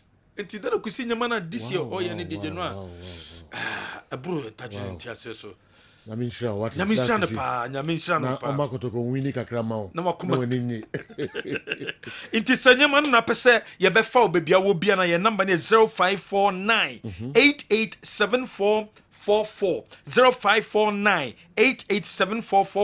and that's the bit my audio momo 1 city 2 cities 3 cities ye be momo number ne 0245 759593 0245 759593 edi be ne beba edi beba Kessben Foundation Kessben Foundation and a sabre so BOG Hospital BOG Hospital and so abeka ye ho ono na die mu tintiman on the 30th ye blood donation oba be free screening baba asida house oba on the doctors medical doctors and yes omo che doctor the doctors opportunity and MC or the medical doctors neba obi a wo eye problem wo skin problem ya rie how bia no de donate blood no ya medical doctors or mu free BOG ba no je no amba be boa Dr. Edmond atani doctors bia fabra bia 30th no on sini na so a obeboa ma bibia konkai nka mo ho se sika mo famfa line no eso be san bobiom 0245 so now dey ba kana man 0245 759593 and ye sika 0245 759593 and na nyema ne so now dey by 0549 887444. Wow. Your body go feel am. Nyanka any your friend is saying kunafo mukofo ne de. We omo papa. Nyamena etua hoka. Yes. Intene ban 10 yes. Intimisremo a monya 10 na nyanka no omo ebreye papa. On the note of your body go feel am. Yes. The same way your ears know they hear no. Net is was soon tiasemo body no. E be feel am. E chese ya kasem na wontia. See your broa. E man tiase na ye djuma togu momo bro no. On casa. Let chese Okay, breaking news up next. The money na say it was an mo esia no 9 the live commentary be free across Sports Stadium. Black